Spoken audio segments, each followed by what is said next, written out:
여러분 안녕하십니까? 더불어민주당 대선 후보 선출을 위한 예비 경선 4차 TV 토론 진행을 맡은 노동일입니다. 오늘 토론회는 TV조선과 채널A가 공동으로 주최하는 후보자 대담입니다. 오늘 후보들의 좌석 배치와 발언 순서는 더불어민주당 선관위 측에서 사전 결정한 바에 따랐다는 점을 먼저 알려드리겠습니다. 네, 오늘 토론의 첫 번째 순서는 5자 토크입니다.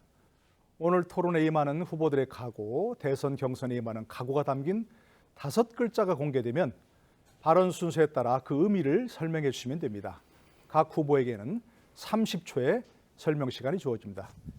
지금부터 한 번씩 만나보겠는데요. 아는 대통령 5글자인데 혹시 이런 것도 있는지 기대해 보겠습니다. 예, 먼저 김두관 후보 5글자 공개해 주시죠. 친문 김두관 5글자를 제시하셨는데요. 김두관 후보께서 저한테 운을 띄워달라고 하셔서 제가 오행시를 운을 띄워드리겠습니다. 친해지고 싶어서 문자를 엄청 보냈습니다. 김두관입니다. 두 사람 중에서 2사람이 다 모른다는 김두관입니다. 관심 좀 가져주이소. 네, 알겠습니다.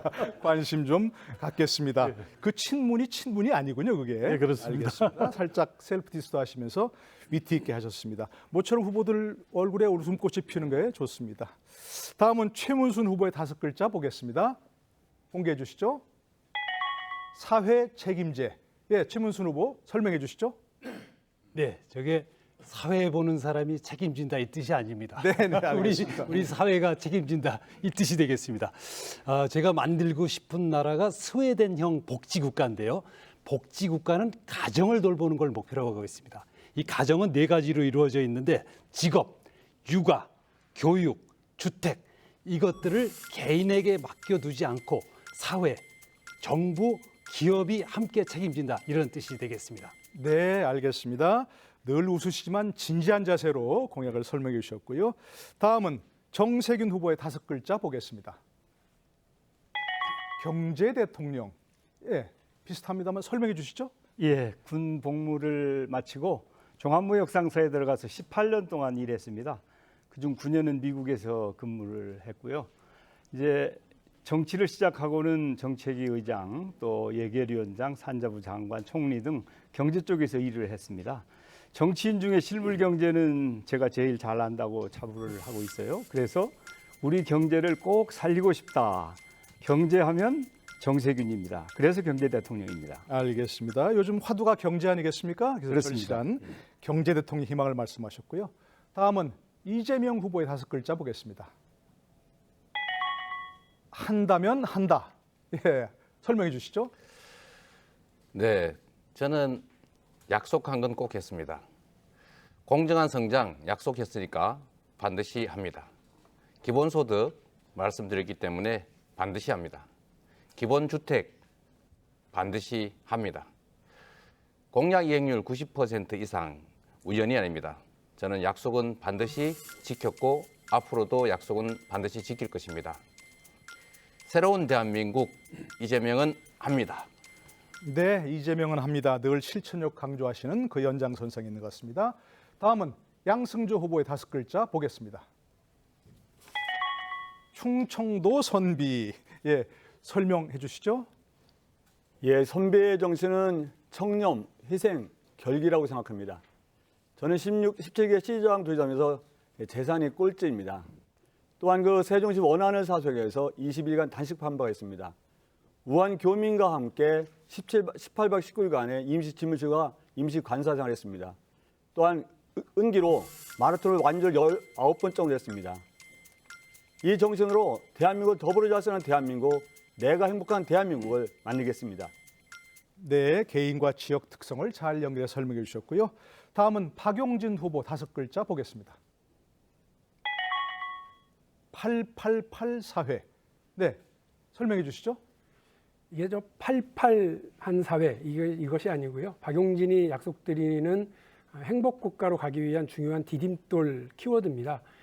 8시간 노동으로 자신의 삶을 든든하게 계획하고 준비할 수 있는 888 사회, 또 8시간은 자신의 취미 생활을 할 수 있는 888 사회, 그리고 8시간은 사랑하고 쉴 수 있는 8888 사회입니다. 박용진이 이 사회를 꼭 만들겠습니다. 들썩들썩 활기찬 888 사회를 약속드립니다. 네, 젊은 후보임을 강조하시면서 팔팔한 사회 얘기하신 것 같습니다. 다음은 이낙연 후보 5글자 봅니다. 위대한 국민. 예, 이낙연 후보 설명해 주시죠. 네, 우리 국민은 참 위대하십니다. 70년 전 세계에서 가장 가난했던 대한민국을 이제 세계 8번째 나라로 끌어올려 주셨습니다. 지금 코로나를 겪고 있습니다만 잘 대처하고 계십니다. 우리는 코로나를 극복하면 세계에서 가장 빨리 경제를 회복하고 또 새로운 대한민국으로 전진해 갈 것입니다. 그런 국민 여러분을 위해서 내 삶을 지켜주는 나라 기필코 만들겠습니다. 국민 여러분과 함께 세계의 존경을 받는 선도국가 대한민국 만들겠습니다. 네, 위대한 나라의 비전을 강조해 주셨고요. 마지막으로 추미애 후보 5글자 보겠습니다. 브레이브, 영어로 하셨네요. 5글자 맞습니다. 말씀해 주시죠. 네, 우리말로는 용기와 결단 5글자입니다. 도전을 이겨내고 개혁을 완수하려면 용기 있는 결단이 필요합니다. 개혁 해본 사람만이 할 수 있습니다. 저 추미애 검찰 개혁뿐만 아니라 다른 개혁 완수할 자신 있습니다. 개혁의 적임자 저 추미애입니다. 네, 추다르크 별명처럼 늘 용기 있게 앞장서는 그런 리더십을 강조해 주셨고요. 네, 모든 후보들 말씀 잘 들었습니다. 이제 다음 순서로 넘어가겠습니다.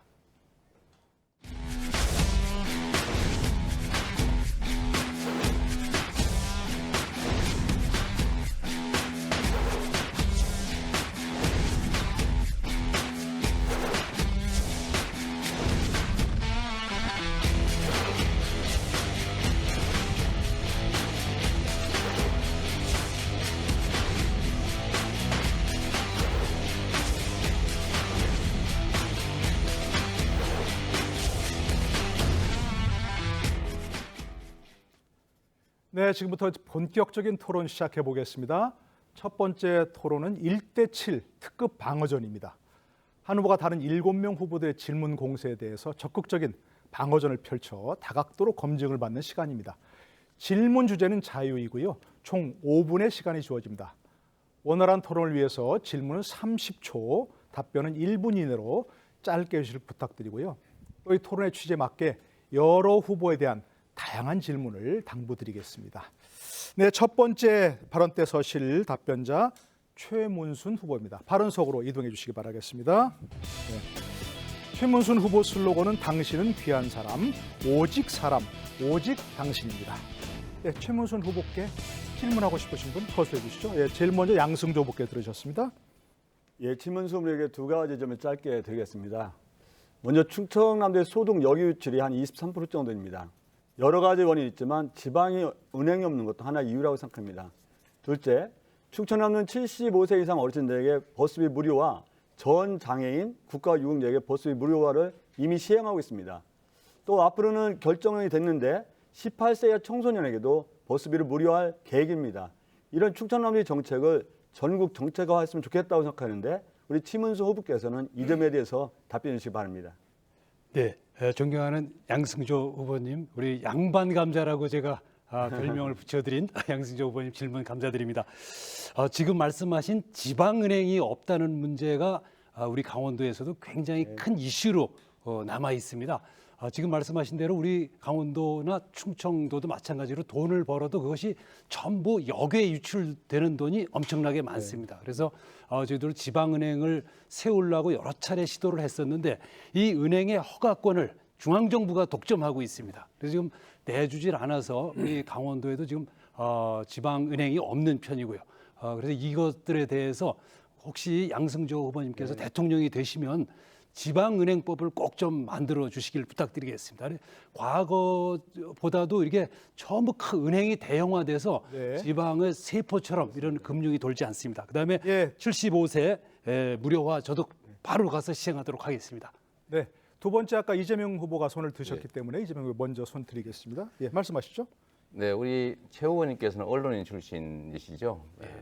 근데 언론의 역할이 정말로 중요하다고 저는 생각하는데 제가 개인적으로 피해를 입은 일이 있어서 그렇습니다. 제가 공장에 다닐 때 광주는 폭도들의 폭동이었다 이렇게 알아서 저도 폭도라고 비난을 한 일이 있습니다. 그게 평생의 짐이 되고 있는데 결국 언론에 의해서 사람들의 사고가 왜곡되지 않습니까? 그래서 언론에 대한 그 가짜 뉴스는 엄정하게 제재해야 된다고 생각하는데 네. 아주 강력한 징벌배상제 어떻게 생각하십니까?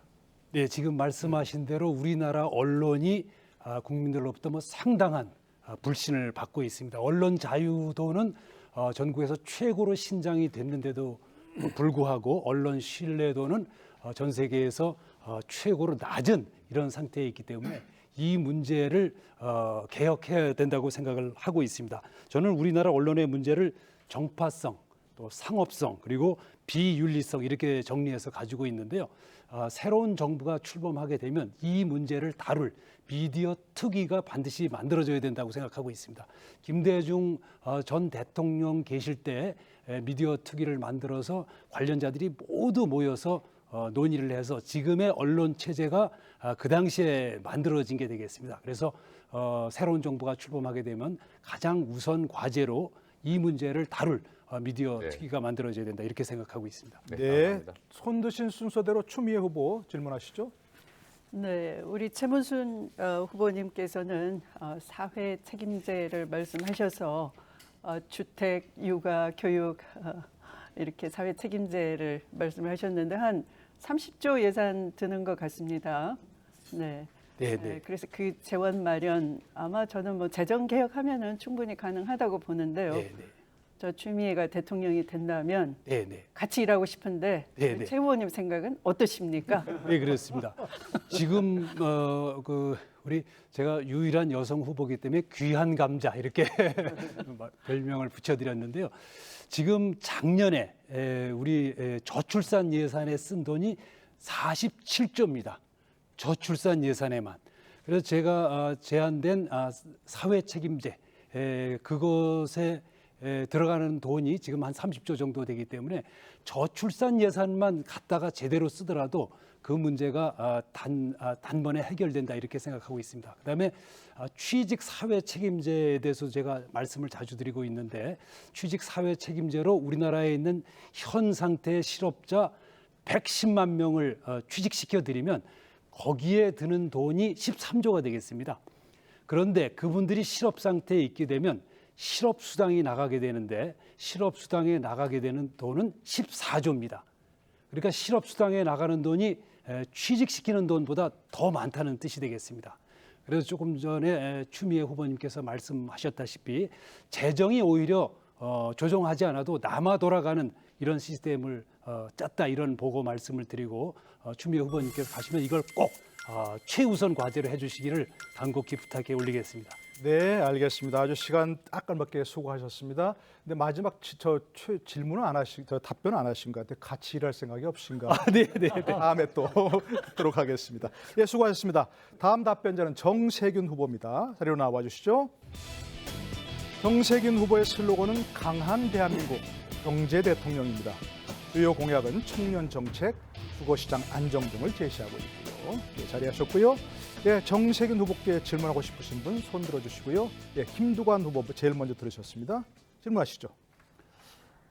어제불로 코로나 확진자가 1257명으로 늘어서 국민들께서 굉장히 걱정을 많이 하시는데요. 코로나를 극복을 위해서 총리 재임 시에 굉장히 큰 역할을 하셨는데 코로나 어떻게 극복할 것인지에 대한 대안 좀 말씀해 주시면 좋겠고요. 또 하나는 유엔 경제개발기구에서 웅크타드에서 57년 만에 대한민국이 개도국에서 선진국으로 진입을 했습니다. 그래서 사실 경제 규모는 G10이 됐지만 삶의 질은 OECD 40개국 중에서 지금 28위, 29위를 넘나들고 있는데 네, 질문 요약해 주시죠. 예, 우리 내용적으로 선진국으로 가기 위해서는 어떤 부분이 정책적으로 뒷받침돼야 되는지를 좀 듣고 싶습니다. 코로나 때문에 걱정이 정말 큽니다. 백신 접종이 예정보다는 빨리 되고 있습니다만은 아마 8, 9월 되어야 70%가 될 터이니까 국민들께서 백신 접종 잘 해주셨으면 좋겠고요. 아마 정부나 지자체가 적극적으로 대처해야 될 것 같습니다. 그리고 선진국 문제에 대해서는 사실은 우리가 상당히 앞서가는 선진국 반열에 올랐는데 삶의 질은 떨어진다는 데 적극 공감을 하면서 복지 수준의 향상을 통해서 삶의 질을 높여야 될 것이고 특히 일자리 창출을 통해서 국민들에게 일할 기회를 많이 줘야 된다고 생각합니다. 예, 잘 알겠습니다. 앞서 질문하지 않으신 분 좀 중심으로 먼저 드리겠습니다. 기회를. 예, 최문순 후보 질문하시죠. 네, 도쿄올림픽이 얼마 남지 않았습니다. 저는 문재인 대통령께서 도쿄올림픽에 가시는 것이 좋겠다 이렇게 생각을 하고 있습니다. 그런데 후보님께서는 지난번에 독도 문제 때문에 보이콧을 하는 것이 좋겠다 이렇게 말씀을 주셨는데 지금으로서는 한일 관계 개선의 계기로 오히려 삼는 역전의 계기로 삼는 것이 좋지 않나 이런 생각을 가지고 있는데 그 당시의 생각을 아직도 유지하고 계신지 답변 부탁드리겠습니다. 예, 저는 같은 생각을 가지고 있습니다. 이 독도 문제는 어떤 경우에도 절대 양보할 수 없는 우리의 영토 문제입니다. 물론 인접국인 일본과 좋은 관계를 유지하고 싶습니다. 그리고 영토 문제나 과거사 문제를 제외하고 다른 여러 가지 문제에 대해서 좀 더 유연하게 서로 협력하는 그런 관계를 만들고 싶습니다. 그렇지만 그런 이 이해관계나 현안 문제 때문에 독도 문제나 과거사 문제를 양보하는 것은 있을 수 없는 일이라고 생각하기 때문에 지금도 이 문제에 관한 우리 정부의 입장, 우리 국민들의 태도를 일관되게 그리고 강력하게 유지를 해야 된다고 생각합니다. 예, 또 다른 질문하고 싶으신 분요? 있습니까? 예, 다른 분 없기 때문에 이재명 네. 후보에게 다시 질문드리겠습니다. 말씀하시죠. 네, 저는 정 후보님께서 주장하고 계시는 이제 1억의 그 씨앗 통장, 미래 씨앗 통장. 네, 미래 씨앗 통장은 사실 이제 학계에서 말하는 기초자산제 또는 그렇습니다. 기본자산제에 예. 해당이 됩니다. 전 필요하다고 생각하고 앞으로도 우리가 꼭 고려해야 될 부분이라고 생각합니다. 근데 제가 여쭙고 싶은 것은 그거는 20년간 일정액을 계속 부어서 1억을 만들어 주겠다는 것이고 제가 주장하는 기본소득도 역시 매월 얼마씩을 지급하는 것인데 이게 왜 한쪽은 저는 포퓰리즘이고 우리 후보님의 그 정책은 왜 포퓰리즘이 아닌지 그거 한번 설명을 듣고 싶습니다. 예. 네. 우선 제가 생각하는 것은 이제 소위 말하는 부모 찬스를 갖지 못한 흙수저 이런 청년들이 사회에 나왔을 때 무언가 출발할 수 있는 디딤돌을 놓아주고 싶다고 하는 것이 저의 생각입니다. 왜냐하면 부모 찬스가 있는 청년들은 무언가 디딤돌을 가지고 저 앞에서 출발하고 그렇지 않은 사람들은 뒤에서 출발하기 때문에 만 20세가 되었을 때 뭔가 제대로 출발할 수 있는 계기를 만들어 주자고 하는 차원이죠. 그리고 또 그 재원은 상속, 증여세 이런 것을 통해서 하자고 하는 것인데 이 후보님께서 말씀하시는 기본소득제는 매월 매우 작은 금액을 지출함으로 해서 그냥 금방 써버리기 때문에 가성비가 떨어진다. 그리고 금액이 너무 작다. 네. 그리고 또 지속 가능하지도 않다. 그리고 아마도 이것은 그 양극화를 해소하는 데 도움이 되지 않는다. 왜냐하면 모두에게 주기 때문에 그런 점 때문에 저의 정책이 더 낫다고 생각합니다. 예, 알겠습니다. 정세균 후보 수고하셨습니다. 다음 답변자 이재명 후보입니다. 자리로 나와 주시죠. 이재명 후보의 슬로건은 새로운 대한민국 이재명은 합니다입니다. 주요 공약은 사회적 대타협을 통한 공정성장 등을 제시하고 있고요. 네, 이재명 후보에게 질문하고 싶으신 분 손 들어주시기 바랍니다. 아까 안 하시고 기다리신 게 아마 이때 아닌가 싶은데 예, 박용준 후보 먼저 잠깐 손 드셨습니다. 예, 우리 이재명 후보님께 기본주택 관련한 질문을 좀 드리겠습니다. 2차 토론회 때 기본주택 관련해서 제가 우려했던 건 할 수 있는데 왜 기본주택 관련해서 시행을 하지는 않고 그 홍보용 모델하우스 짓고 또 여러 방송 홍보 또 뭐 차량 홍보 기타 홍보로 이렇게 홍보비만 쓰고 계시냐 참 이상하다 이제 그 말씀을 드렸더니 있다 기본소득 시범사업 단지가 있다 이렇게 얘기를 하셨어요. 그래서 제가 이제 3차 토론회 때 거기가 어디냐 여쭤봤더니 어딘지는 잘 모르겠다. 다음에 그럼 알려주시겠냐 해서 예 그리고 오늘 알려주시기로 해서 제가 경기도가 그 공고한 모든 사업 내용들을 다 네, 봤는데 질문으로 기본주택은 없어서요. 어디를 기본주택으로 지금 하고 계신지 네. 여쭤보겠습니다. 저희가 이게 대규모의 기본주택 사업을 하기 위해서는 제도 변경이 일부 필요하고, 즉 그 기본주택 유형, 그러니까 소득과 자산에 관계없이 누구나 무주택자라면 할 수 있는 유형을 하나 만들어야 됩니다. 그 점이 하나 있고, 두 번째는 이제 이 금융 지원을 좀 기존 제도를 조금 손을 봐야 되는데, 그 절차가 진행 중이기도 하고 정부에 요청 중입니다. 근데 그렇다고 해서 계속 기다릴 수는 없어서 저희가 이제 시범적으로 지금 남양주 다산의 지금 지구인가 고 있습니다. 그 블럭이 한 500세대를 지금 준비하고 있고요. 안양의 무슨 역이 안양역 근처에 한 200세대 정도를 지금 현재 착수했습니다. 근데 이걸 통해서 기본 주택이 가능하다는 걸 정부에 보여드리고, 이제 정부의 정책으로 하자는 것이지 저희가 다 책임을 지겠다 그런 뜻은 아닙니다. 그러니까 이건 공약으로 앞으로 만들어서 정부가 제도를 바꾸어서 경기도 전역에 신도시가 대부분 경기도에 있기 때문에 거기에 85% 정도는 영구 임대주택 35%, 그다음에 기본주택 50% 이렇게 공급할 생각입니다. 예, 잘 알겠습니다. 아까 이낙연 후보께서 손 드셨는데요. 질문하시죠. 예, 우리는 윤석열 전 검찰총장의 실상을 날마다 보고 있습니다.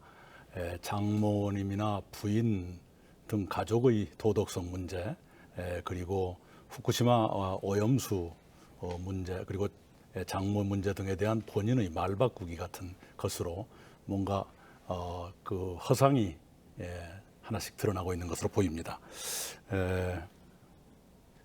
이 윤석열 전 총장의 사례를 보면서 우리 이재명 후보와 겹쳐서 생각하게 되는 그런 당원들도 꽤 많이 계십니다.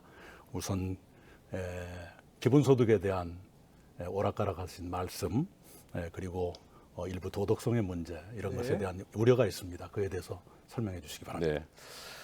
네. 기본소득에 대해서 이제 말 바꾸기를 했다고 하는 것은 아마 다른 분들께서 만들고 싶은 프레임으로 생각이 됩니다. 저는 처음부터 분명하게 예산 없이 예산 조정을 통해서 일부 단기적으로 시행하고, 또 조세 감면을 축소해서 또 중기적으로 시행하고, 장기적으로는 기본소득 목적세를 도입해야 된다라고 말씀드렸습니다. 정책이라고 하는 것은 완결적이지 않기 때문에 이런 토론 과정을 통해서 이제 지적을 받아서 타당하면 또 바꿀 수도 있는 거죠. 저희는 기본적으로 소액으로 전원에 대해서 고액으로 올려가는 이 방법을 기본적으로 상정하고는 있는데, 저번에 이광재 후보께서 말씀하신 것처럼 예를 들면 생애 주기별로 청년 먼저 한다든지, 또는 지역별로 농촌 지역을 먼저 한다든지, 또 부문별로 따지면 장애인부터 한다든지, 이렇게 하면서 전역으로 넓혀가는 방법도 있죠. 또 이런 것들을 복합적으로 사용할 수도 있습니다. 저희가 기본소득만 오른 건 아니다. 그러니까 실행이 가능하다면 안심소득, 부의소득세도 나쁘지 않다. 이 말씀을 전해드렸기 때문에 이런 것들을 수용하는 과정을 가지고 정책이 좀 정치하게 변하는 과정, 또 생각이 좀 바뀌는 과정을 거짓말하는, 말이 바뀌는 것으로 말씀하시는 건 조금 억울하다 이런 말씀드리고 네, 싶습니다. 잘 알겠습니다. 예, 양승조 후보께서 손을 드시는데 짧게 좀 부탁드리겠습니다. 네. 경기도 청년 기본소득을 보면요. 네. 24세년은 25만 원씩 4번 한 100만 원 준다는 거 아니겠습니까? 네. 그럼 23세, 26세, 27세 청년을 보기 굉장히 넓은데 네. 그건 아주 제한적이다. 그런 그렇습니다. 말씀을 드리고요. 충청남도는 기본소득 개념을 가장 많이 구현하는 도입니다. 예컨대 행복금수당을 예, 아동수당에 짧게. 지급하는데요. 이거는 36개월까지 10만 원씩 하면 한 360만 원이거든요. 오히려 이렇게 제한적인 문제를 더 확대하는 것도 하나의 바람직한 방향으로 보는데 그 점에 대해서 한번 말씀해 주시죠. 이제 중앙 정부는 이제 재정력이 지방 정부보다 나니까 청년 기본소득도 중앙 정부에서 하면 훨씬 넓게 또 더 많이 시행할 수 있을 겁니다. 예, 아주 시간 잘 지켜주셨습니다.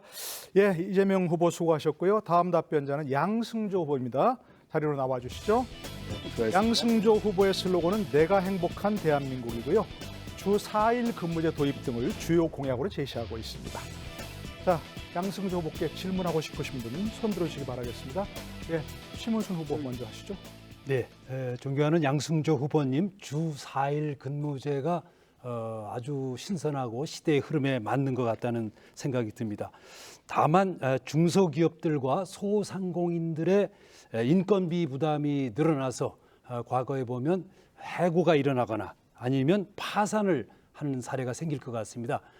이 점을 어떻게 보완하실 건지 명확한 답변을 부탁드립니다. 예, 치문순 후보님께서는 아주 적절하게 그 문제점을 제시해 주셨다고 생각합니다. 그래서 제가 주 4일제를 하더라도 단계적으로 시행하자는 겁니다. 일단 주 4일제가 가능한 대기업이라든가 공기업, 공공기관, 또 공직자 이런 일부터 한번 시작해보자는 건데요. 뭐 지난번에 말씀을 드렸습니다만 대한민국은 연간 근로시간이 한 1967시간 정도입니다. 독일의 1386시간, 덴마크의 1380시간보다 굉장히 많은 일을 하게 되죠. 여기에 여러 가지 문제점이 있는데 저는 이 주 4일제 주장을 노동 생산성을 향상하겠다. 두 번째, 문화, 레저, 관광, 스포츠를 또 진작시키겠다.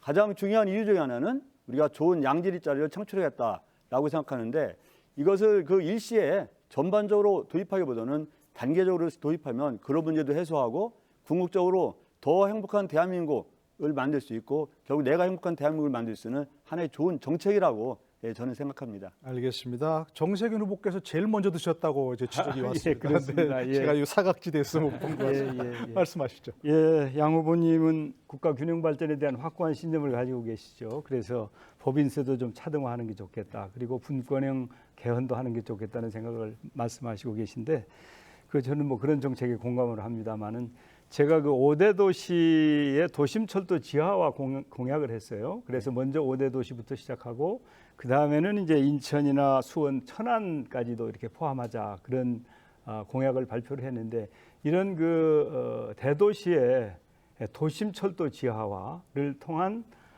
지역의 분절을 해소하고 삶의 질을 높이는 이런 정책에 대해서 어떻게 생각하시는지 좀 의견을 말씀해 주십시오. 예, 기본적으로 우리 정세균 후보님 말씀에 동의를 합니다. 이 도심철도 지하도 중요하다고 생각하고요. 다만 좀 선후 관계가 좀 있어야 될 것 같다는 생각이 듭니다. 아시겠지만 대한민국 불균형 발전은 정말 심각하지 않습니까? 이 11.8%에 불과한 수도권에 대한민국 인구의 한 50% 넘게 거주함으로써 여러 가지 문제가 발생되고 있습니다. 어떤 교통 문제라든가 주거 문제나 이런데 여기에 또 5대 도시에 천문학적인 돈을 투입하는 것은 우선적으로 선순위는 우리가 지방의 공동화, 지방의 소멸을 막을 수 있는 방안이 먼저가 아닌가 그렇게 생각하고 있습니다. 예, 아까 김두관 후보도 손을 드셨죠? 예, 질문하시죠. 양승조 우리 후보께서는 아마 세종특별자치시의 행정수도가 완성되는 걸 굉장히 원하고 계시죠. 네. 저도 청와대와 국회가 완전 세종시로 옮겨가서 행정수도 완성하는 것이 매우 중요하다고 생각하시는데 그 문제 때문에 29일 단식도 하셨는데 지금 추진 속도가 매우 느려서 염려가 많으실 텐데요. 차기 정부에서 어떻게 해야 되는지를 좀 말씀해 주십시오. 예, 고맙습니다. 우리 김두관 후보님 말씀에 정말 감사드린다 말씀드리고요. 저는 국가균형 발전의 상징인 세종시 원안을 사수하기 위해서 말씀하신 대로 한 12kg 이상이 빠지는 20일간 단식 투쟁을 한 바 있는데요. 이건 차기 정부 넘기기 전에 골격을 이번 정부 안에 세워야 된다고 생각합니다. 또 우리가 약속하지 않았습니까? 여러 차례 약속한 바가 뭐냐면 어떤 국회의사당이라든가 이런 문제는 우리 더불어민주당이 약속한 겁니다. 따라서 차기 정부에 미루지 말고 차기 정부가 출범하기 전에 이런 세종시 의사당, 국회의사당 이전이라든가 이런 문제를 매듭지어야 된다는 말씀 드리고요. 더불어 지난번에 이하찬 대표께서 2차 공공기관 이전하겠다. 이것도 약속하셨습니다. 약속을 지켜야 되죠. 저는 그러면서 제2차 공공기관 이전 문제를 새 정부에 부담을 준다든가 숙제로 남겨두지 말고 이번 정부에서 깨끗하게 해결해야 된다. 그런 주장을 아울러 드리고 싶습니다. 예, 혹시 짧게 좀 질문하시죠. 제가 예, 짧게. 이재명 후보 해주시죠. 사실 행정수도 이전은 우리 민주당 정부의 사실 주요 정책이었는데 이게 관습헌법이라고 하는 회개한 논리 때문에 사실은 이게 지금 부분적으로 이루어지고 있지 않습니까? 네. 만약에 헌법 개정이 된다면 이 수도를 법률로 정할 수 있다 이렇게 해가지고 아예 옮길 수 있도록 하는 것에 대해서 어떤 의견을 가지고 계십니까? 저는 이재명 후보님 말씀에 제일 마음에 드시는 말씀을 하신 것 같아요. 그러니까요. 예, 적극 공감합니다. 헌법에 아예 수도 문제를 명문했으면 좋겠다 이런 말씀을 드리고요. 이 문제는 국가적 논란을 피하기 위해서도 반드시 헌법의 명문화 또는 법률을 위임하는 헌법 개정안이 반드시 필요하다고 생각합니다. 예, 수고하셨습니다. 다음 답변자는 박용진 후보입니다. 자료 나와 주시죠.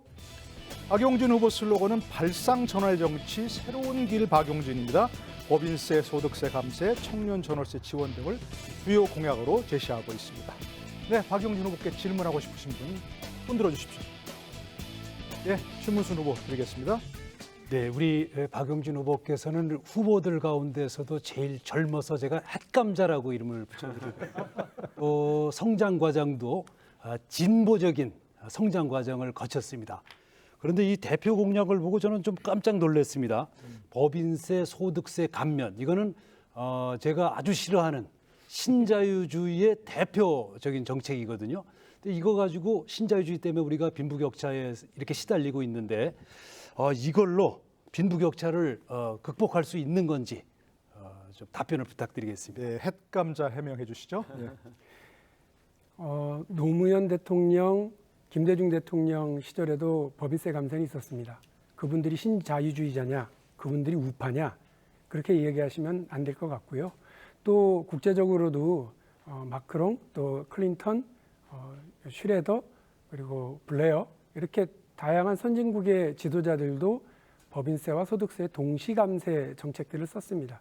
그리고 제가 늘 말씀드립니다만 금리 정책과 관련해서요. 금리를 인상할 수도 있고 인하할 수도 있는데 거기에 좌파가 있고 우파가 있습니까? 조세 정책도요. 증세할 수도 있고 감세할 수도 있습니다. 거기에 어떻게 민주당 정책이 있고 우파 정당의 정책이 있습니까? 정책은 그냥 국가 경영의 지도자가 경제 정책의 수단으로 쓸 수 있는 것들입니다. 과감하고 자신 있게 우리 경제의 성장 그리고 일하는 사람들에게 기회를 주는 그런 정책을 펴나가야 됩니다. 일자리를 창출을 위한 법인세 감세 그리고 일하는 사람들을 위한 소득세 감세입니다. 오히려 부동산과 금융자산가들에게는 저는 증세를 해야 된다고 이야기하고 있습니다. 알겠습니다. 또 다른 분 질문하실 분요? 뭐 안 하신 분도 제가. 계시는데 이재명 후보도 많이 하셨고요. 혹시 이낙연 후보 손 드셨으니까 말씀하시죠. 예, 지금 야당 지도자들이 여성가족부 폐지를 제기하고 있습니다. 저도 여성가족부 업무의 부분적인 조정은 필요하다고 봅니다만 그러나 성평등 사회의 구현이라든가 하는 여성가족부의 본질적 업무는 유지되고 강화될 필요가 있다. 이렇게 해서 여가부 폐지 주장에 반대하고 있습니다. 박용진 후보의 고견을 듣고 싶습니다. 예, 저도 참여하고 있는 온국민 행복정치연구소의 소장을 맡아주신 우석훈 교수가 페이스북에 그렇게 쓰셨더라고요. 만일에 사회적 물의를 일으켜서 그 부처를 폐지한다고 그러면 기재부부터 폐지해야 된다. 이 얘기입니다. 왜 경제적인 논란이 제일 많으니까요. 여가부가 뭐 여러 가지 사회적 논란을 가지고 있다고 해서 여가부를 폐지하려고 그러는데 그렇게 한다고 그러면서 바로 뒤이어서 국민의힘의 그 대선 주자들이 뭐라고 그러시느냐면 그 돈으로 절약해서 제대한 우리 사병들, 민들의 지원 비용으로 쓰겠다는데요. 아이고야, 이거 속이 뻔히 들여다 보이는 고약한 정책 아니겠습니까? 국민을 나누고 가르고 갈등을 유발하고 이렇게 정책을 하셔서야 쓰겠습니까? 저는 동의하지 않습니다. 예. 다른 분이 없으시면 이재명 후보께 드리겠습니다만 예, 김두관 후보 질문하시죠. 최근에 우리 박용진 후보께서 모병제를 제안을 하셔서 젊은이들에게 관심을 갖고 계신데 사실은 2007년 대선에서 제가 컷오프 됐지만 그때 모병제를 제안을 해서 예, 기억합니다. 많은 국민들로부터 비난을 받았는데 지금은 정예 강군으로 가기 위해서는 반드시 모병제가 필요하시죠? 예, 그렇습니다. 잠깐 설명 좀 해주시죠. 박용진의 모병제 구상은요, 모병제를 정예 강군화하는 것 플러스해서요, 모든 국민들이 40일에서 100일 정도의 그 의무 기초 군사 훈련을 받는 사실상의 남녀평등 복무제입니다. 이 남녀평등 복무제는 바로 예비군 제도로 연결이 되는데요. 이 모병제를 통해서 정예 강군 그리고 이 모든 국민이 함께 참여하는 남녀평등 복무제로 강력한 예비군 제도를 뒷받침하면 혹시나 주변의 다른 나라에서 우리나라가 한 6위에서 7위 정도 되는 군사 강국인데 주변의 다른 나라들이 아쉽게도 1위부터 한 5위 정도에 다 꽉 차 있거든요. 이 나라에서 무슨 일들이 벌어지게 되면 저는 남북 관계가 조금 완화되고 조정된다 하더라도요. 강력한 군사력을 바탕으로 한 강한 안보가 필요하다고 보고 유사시에는 우리 국민들에서 한 500만, 600만이 현역 군인으로 징집될 수 있는 그런 강력한 군사안보 체제를 갖춰야 된다고 생각하고 있습니다. 네, 짧게 남았습니다. 혹시 제가- 여러 번 드셔서 네. 짧게 하실 짧게, 기회를 좀 드리겠습니다. 아니면 제가 그냥 아니 제가 질문 한번 드리겠습니다. 잠깐 질문 짧게. 답변 시간이니까. 예. 국부펀드 7%면은 수익률이 그 정도면 엄청난 건데요. 그렇죠. 진짜 가능한지 정말 궁금합니다. 그 정도면은 굴지의 세계적 기업이 될 수도 있을 것 같은데. 예.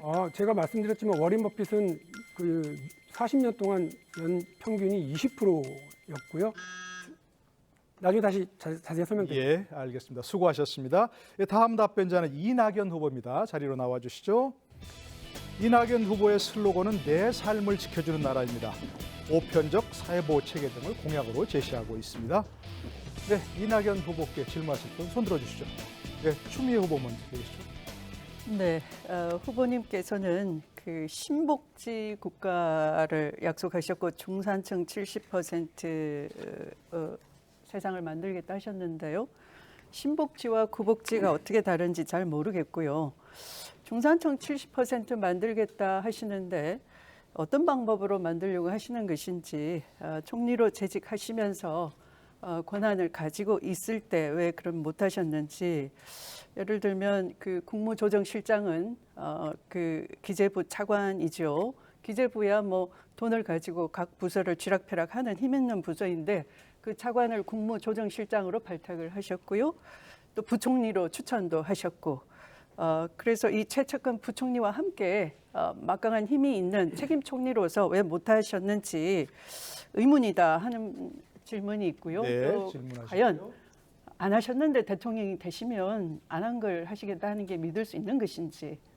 네, 알겠습니다. 네, 네, 답변하시죠. 우선 사실관계를 바로잡겠습니다. 국무조정실장은 저보다 먼저 임명되신 분입니다. 제가 제청한 분이 아닙니다.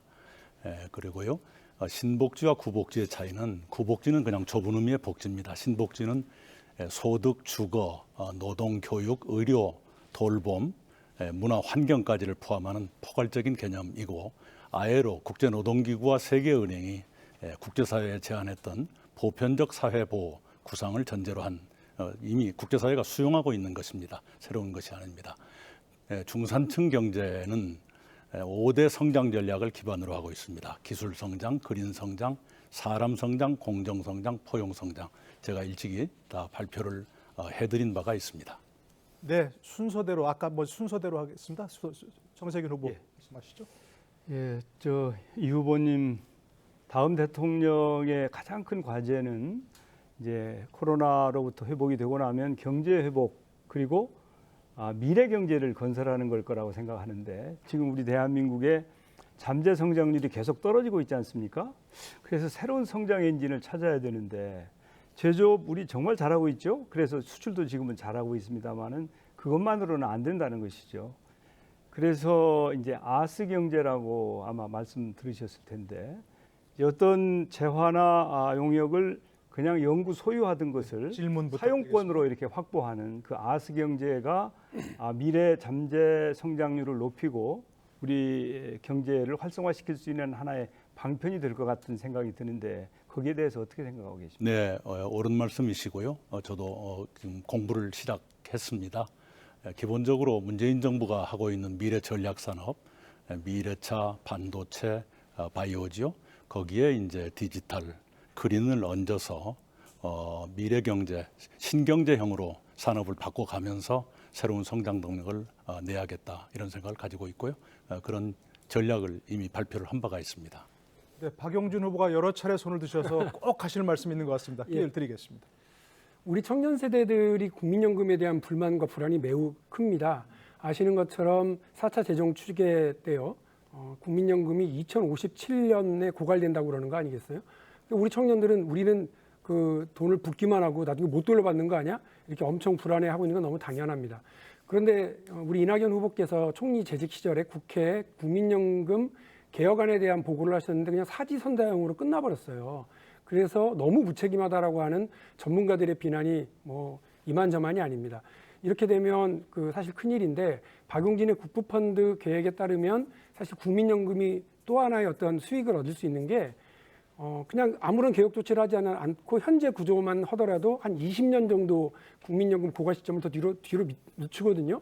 혹시 우리 이낙연 후보께서 가지고 계신 국민연금 개혁안 그리고 고갈을 늦추기 위한 고민 이런 건 무엇이 있으십니까? 네, 우선은 그 국부펀드 긍정적으로 검토하겠습니다. 그리고 연금 개혁을 그 당시에 좀 속도 조절을 했던 것은 정부 내부에 그런 협의가 있었다는 말씀을 드리겠습니다. 지금 고갈 연도에 대해서는 전망이 좀 엇갈립니다. 실제로는 그것보다는 조금 더 여유가 있을 것이다. 이런 쪽으로 저희들이 보고 있고요. 기본적으로 중부담 중복지 체제로는 전환해 가야 될 것이다. 이런 생각을 가지고 있습니다. 예, 수고하셨고요. 참 짧게 남았는데 뭐 다음 시간에 혹시 또 자유토론 시간에 시간을 더 드리도록 하겠습니다. 다음 답변자는 추미애 후보입니다. 자리로 나와 주시죠. 사람이 높은 세상, 사람을 높이는 나라 슬로건으로 갖고 계시고요. 근본적인 불공정 개혁 등을 공약으로 제시하고 계십니다. 질문하고 싶으십니까? 답변하시죠. 양승조 후보 질문하시죠. 예, 윤석열 전 총장님 또 최재형 전 감사원장은 재직기간 최고의 사정기관 감찰기관 수장이었습니다. 근데 재직기간 동안 오히려 검찰과 검찰의 수장으로서 공직농단을 했다고 생각합니다.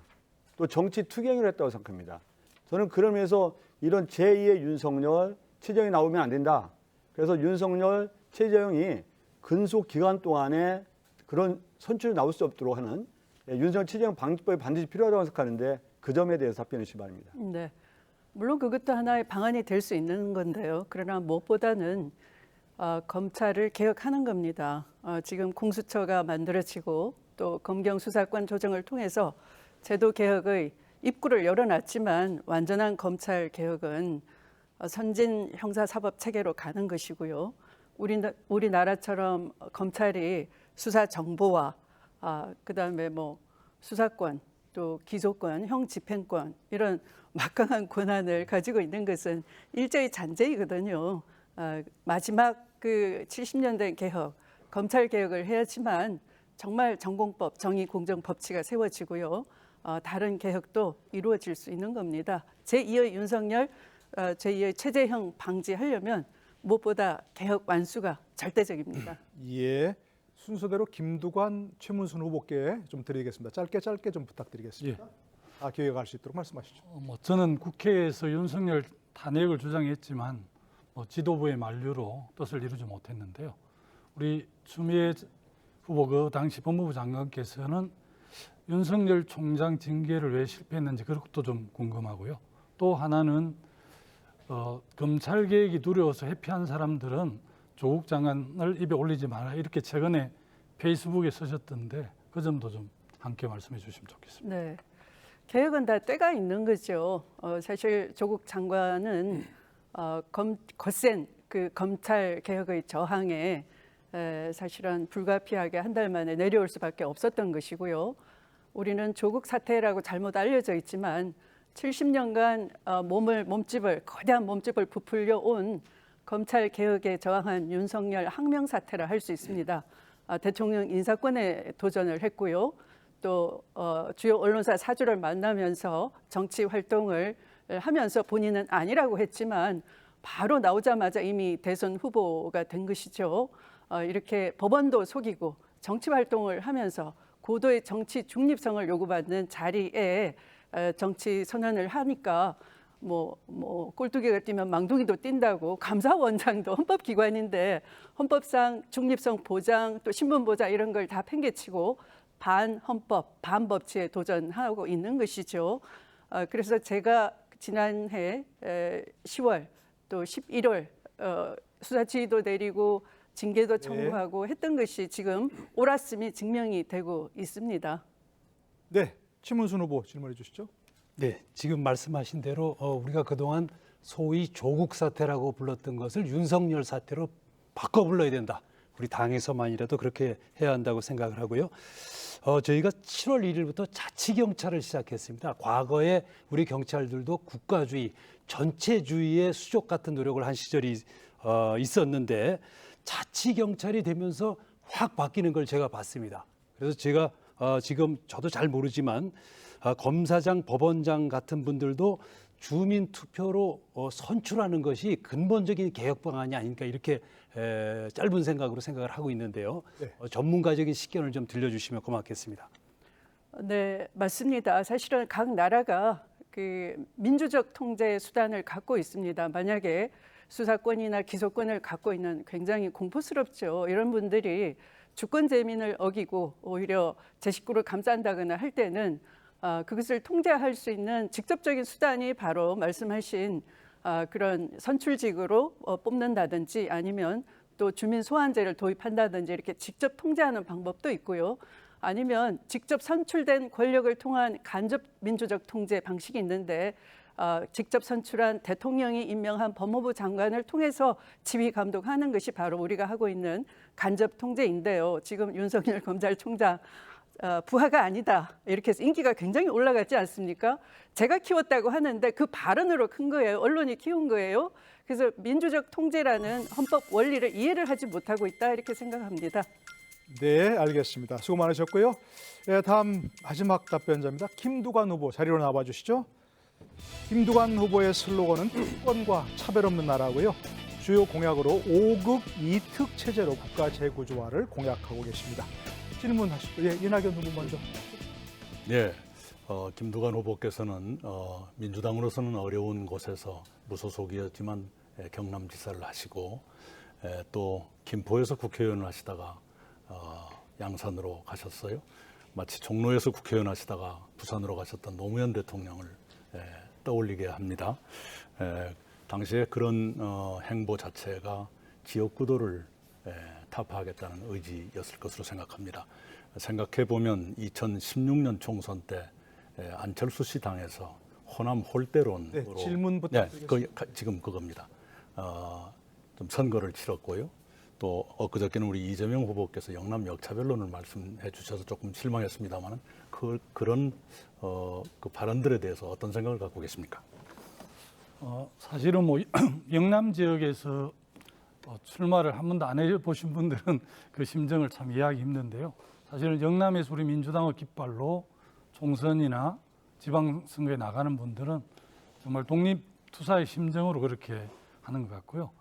호남의 지역주의를 우리가 흔히 저항적 지역주의, 영남의 지역주의를 이제 패권적 지역주의 이렇게 부르는데요. 영남은 그 패권, 기득권을 계속 유지하려는 지역주의입니다. 그래서 제가 뭐 리틀 노무현이라는 그런 닉네임을 얻은 게 영광스럽고 부담도 됩니다만은 사실 영남의 지역주의를 극복하려고 우리 당에서 오래 동진 정책도 쓰고 여러 가지 정책들도 많이 썼음에도 불구하고 여전히 영남 개혁 세력들이 많이 위축이 돼 있고 특히 2018년 지방선거에서 시도지사들 부울경이 다 되고 시장구 구청장도 많이 됐는데 작년 총선에서 이제 반토막이 나고 다시 또 지난 재보궐선거에 부산시장에 패해서 염려가 많은데요. 특히 영남 민주개혁 세력들이 힘을 모을 수 있도록 좀 도와주시면 좋겠습니다. 예, 박용진 후보 질문 순서 드립니다. 예, 최근에 우리 정부에서요. 투자 R&D 및 투자 세액 감세를 확대하겠다는 조치를 발표를 했거든요. 이게 사실상 감세 조치입니다. 근데 문제는 뭐냐면 이 R&D와 투자 확대에 따른 그 세금 감면 조치는요. 주로 대기업에 집중이 됩니다. 아시는 것처럼 중소기업이나 중견기업은 이 혜택을 거의 못 보고 있는 상황이거든요. 그렇기 때문에 차라리 명목세율을 유지하고 감세 조치를 시행령에서 그렇게 하는 것이 적절치 않다라고 하는 지적이 있거든요. 이와 관련해서 우리 투자 세액 공제 제도와 관련한 의견이 어떠신지 여쭤보겠습니다. 저는 R&D 예산이 세계 최고 수준인데요. 그 R&D 예산을 거의 다 대기업들이 지금 독점을 하고 있어서 굉장히 저는 문제라고 생각을 하거든요. 사실은 R&D 예산에 모랄 해저들도 있다 이런 이야기들 많이 하는데 지금 박용진 의원께서 제안한 이런 걸 적극적으로 좀 수용할 필요가 있고요. 우리 한국 사회가 지금 미래 사회로 가기 위해서는 R&D 예산을 어떻게 보면 더 많이 확장해야 되지 않는가 저는 그렇게 생각을 하고 제가 만약 대통령이 된다면 R&D 예산은 더 확대해서 그리고 또 중소기업 기술 특허 있는 쪽에 적극적으로 지원하겠다는 계획을 갖고 있습니다. 네, 정세균 후보 손 드셨죠? 그래서 그 김두관 후보님과 저는 국가 균형 발전 그리고 지방 분권에 관한 철학을 공유하고 있다고 저는 생각을 합니다. 항상 거기에 대해서 존경하고요. 그런데 이제 작년에 수도권 인구가 지방 인구를 초월함으로 해서 지방 대학이 이제 금년에 학생을 못 채웠습니다. 이런 문제를 우리가 같이 걱정을 하고 있지 않습니까? 그래서 저는 이제 기업을 내려보내고 대학을 살려야 된다 그런 차원에서 국민능력개발지원금이라는 제도를 통해서 평생 동안 일정한 금액을 지원하면 그 돈을 가지고 지방대학에 가서 교육을 받을 수 있도록 뭐 물론 그 대학 등록금으로 써도 되고 아니면은 이제 평생 직업 교육으로도 이제 쓸 수 있도록 그렇게 하자고 하는 그 안을 냈는데 그런 안에 대해서 어떻게 생각하시는지 좀 의견을 묻고 싶습니다. 저도 지방대학 살리는 것에 대해서 늘 염려를 하기 때문에 175개 대학이 지금 정원을 못 채웠고요. 벚꽃 피는 순서대로 지방대학이 소멸을 한다는 위기감을 갖고 있는데 우리 정세균 후보께서 제안한 그런 제도를 적극적으로 받아야 하고요.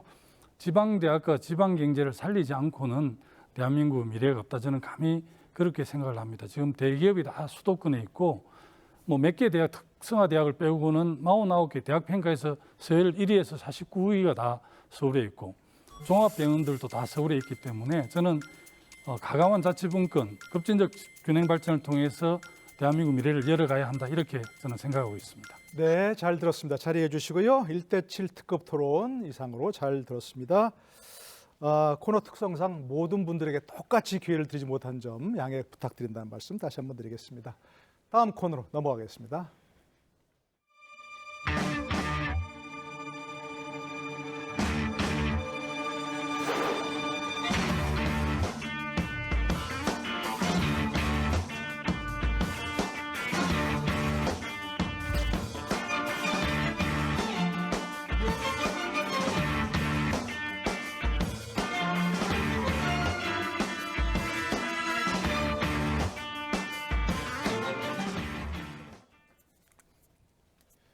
네, 이번엔 다소 과열된 분위기를 진정시킬 특별한 순서가 준비되어 있습니다.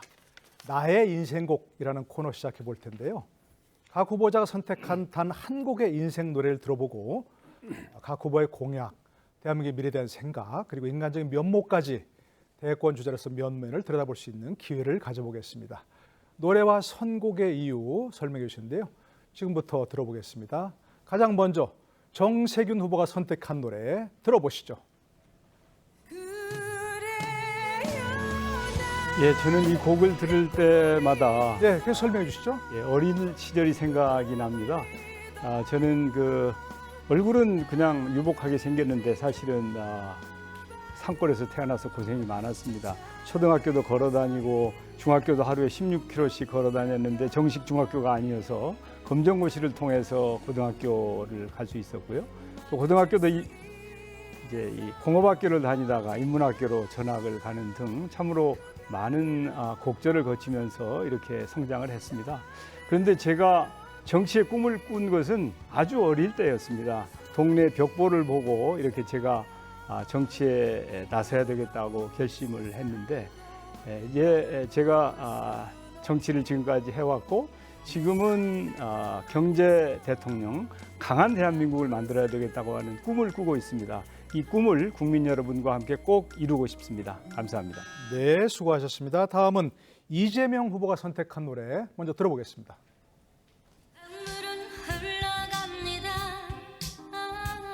제3 한강교 선택하신 이유 설명 좀 해주시죠. 네. 이 노래 자체가 특별한 의미가 있는 것은 아닌데 제가 요즘도 돼지고기를 볶아 먹을 때 이 노래가 자꾸 생각이 납니다. 그 이유는 사실 제가 16살 때 오리엔트 공장을 다니면서 공장 동료들하고 야유회를 갔을 때 처음으로 제가 돼지고기를 볶아 먹어봤습니다. 그전에는 돼지고기 하면 아주 귀한 날에 무 많이 넣고 위에는 조금 돼지 비계가 뜨는 이런 돼지고기 국을 먹었었거든요. 지금 생각해 보면 그렇게 어려운 시절이긴 한데 그래도 그때는 정말 희망도 있고 꿈도 많았던 것 같습니다. 그런데 지금 주변을 돌아보면 좀 이렇게 객관적인 삶의 조건이 좋아졌는데 너무 희망이 사라져버린 그런 사회 같아서요. 정말 희망 있는 사회 좀 만들면 좋겠다 이런 생각도 듭니다.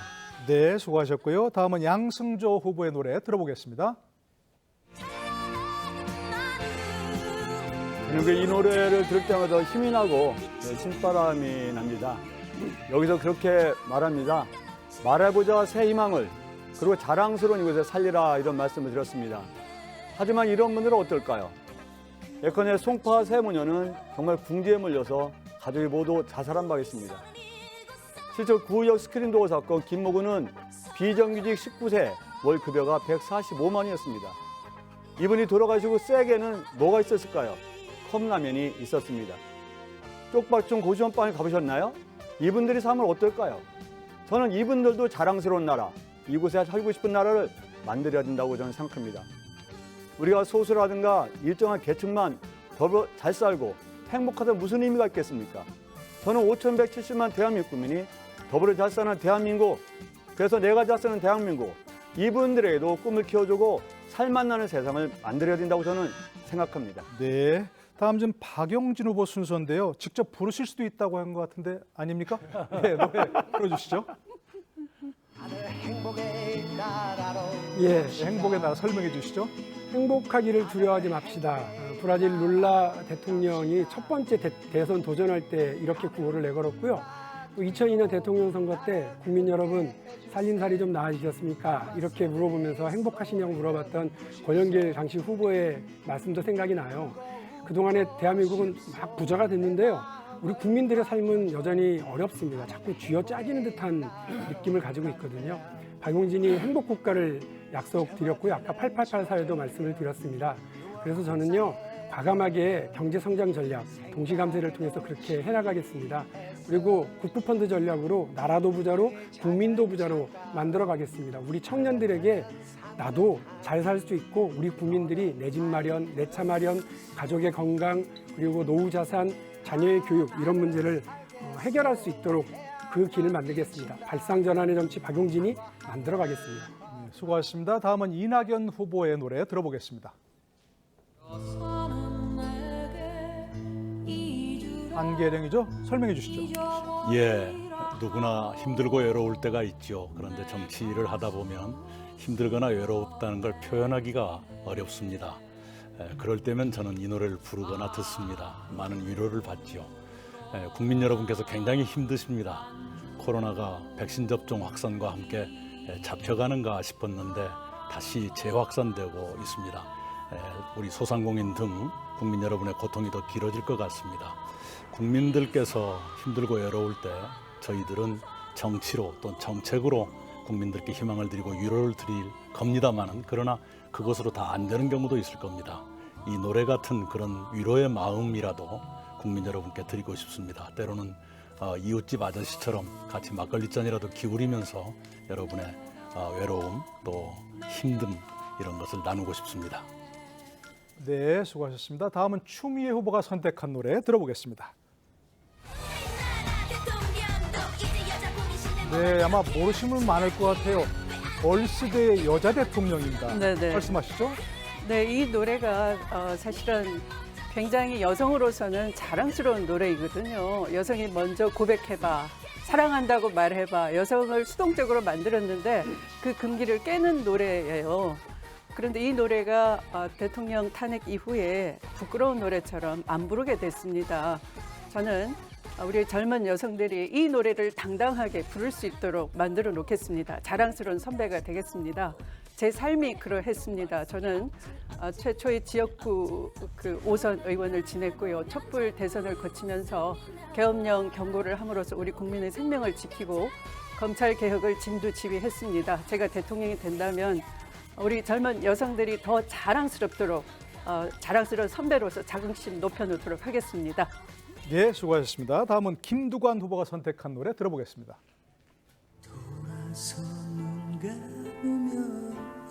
사랑했어요입니다. 예, 인생곡 이유를 설명해 주실까요? 제가 노래방에 가면 유일하게 노래책을 보지 않고 누를 수 있는 노래입니다. 검령 노래방 1195번인데요. 이 노래는 김현식 가수 저하고 갑장입니다. 그런데 사실은 1990년 천재 가수였는데 32세로 요절을 했는데요.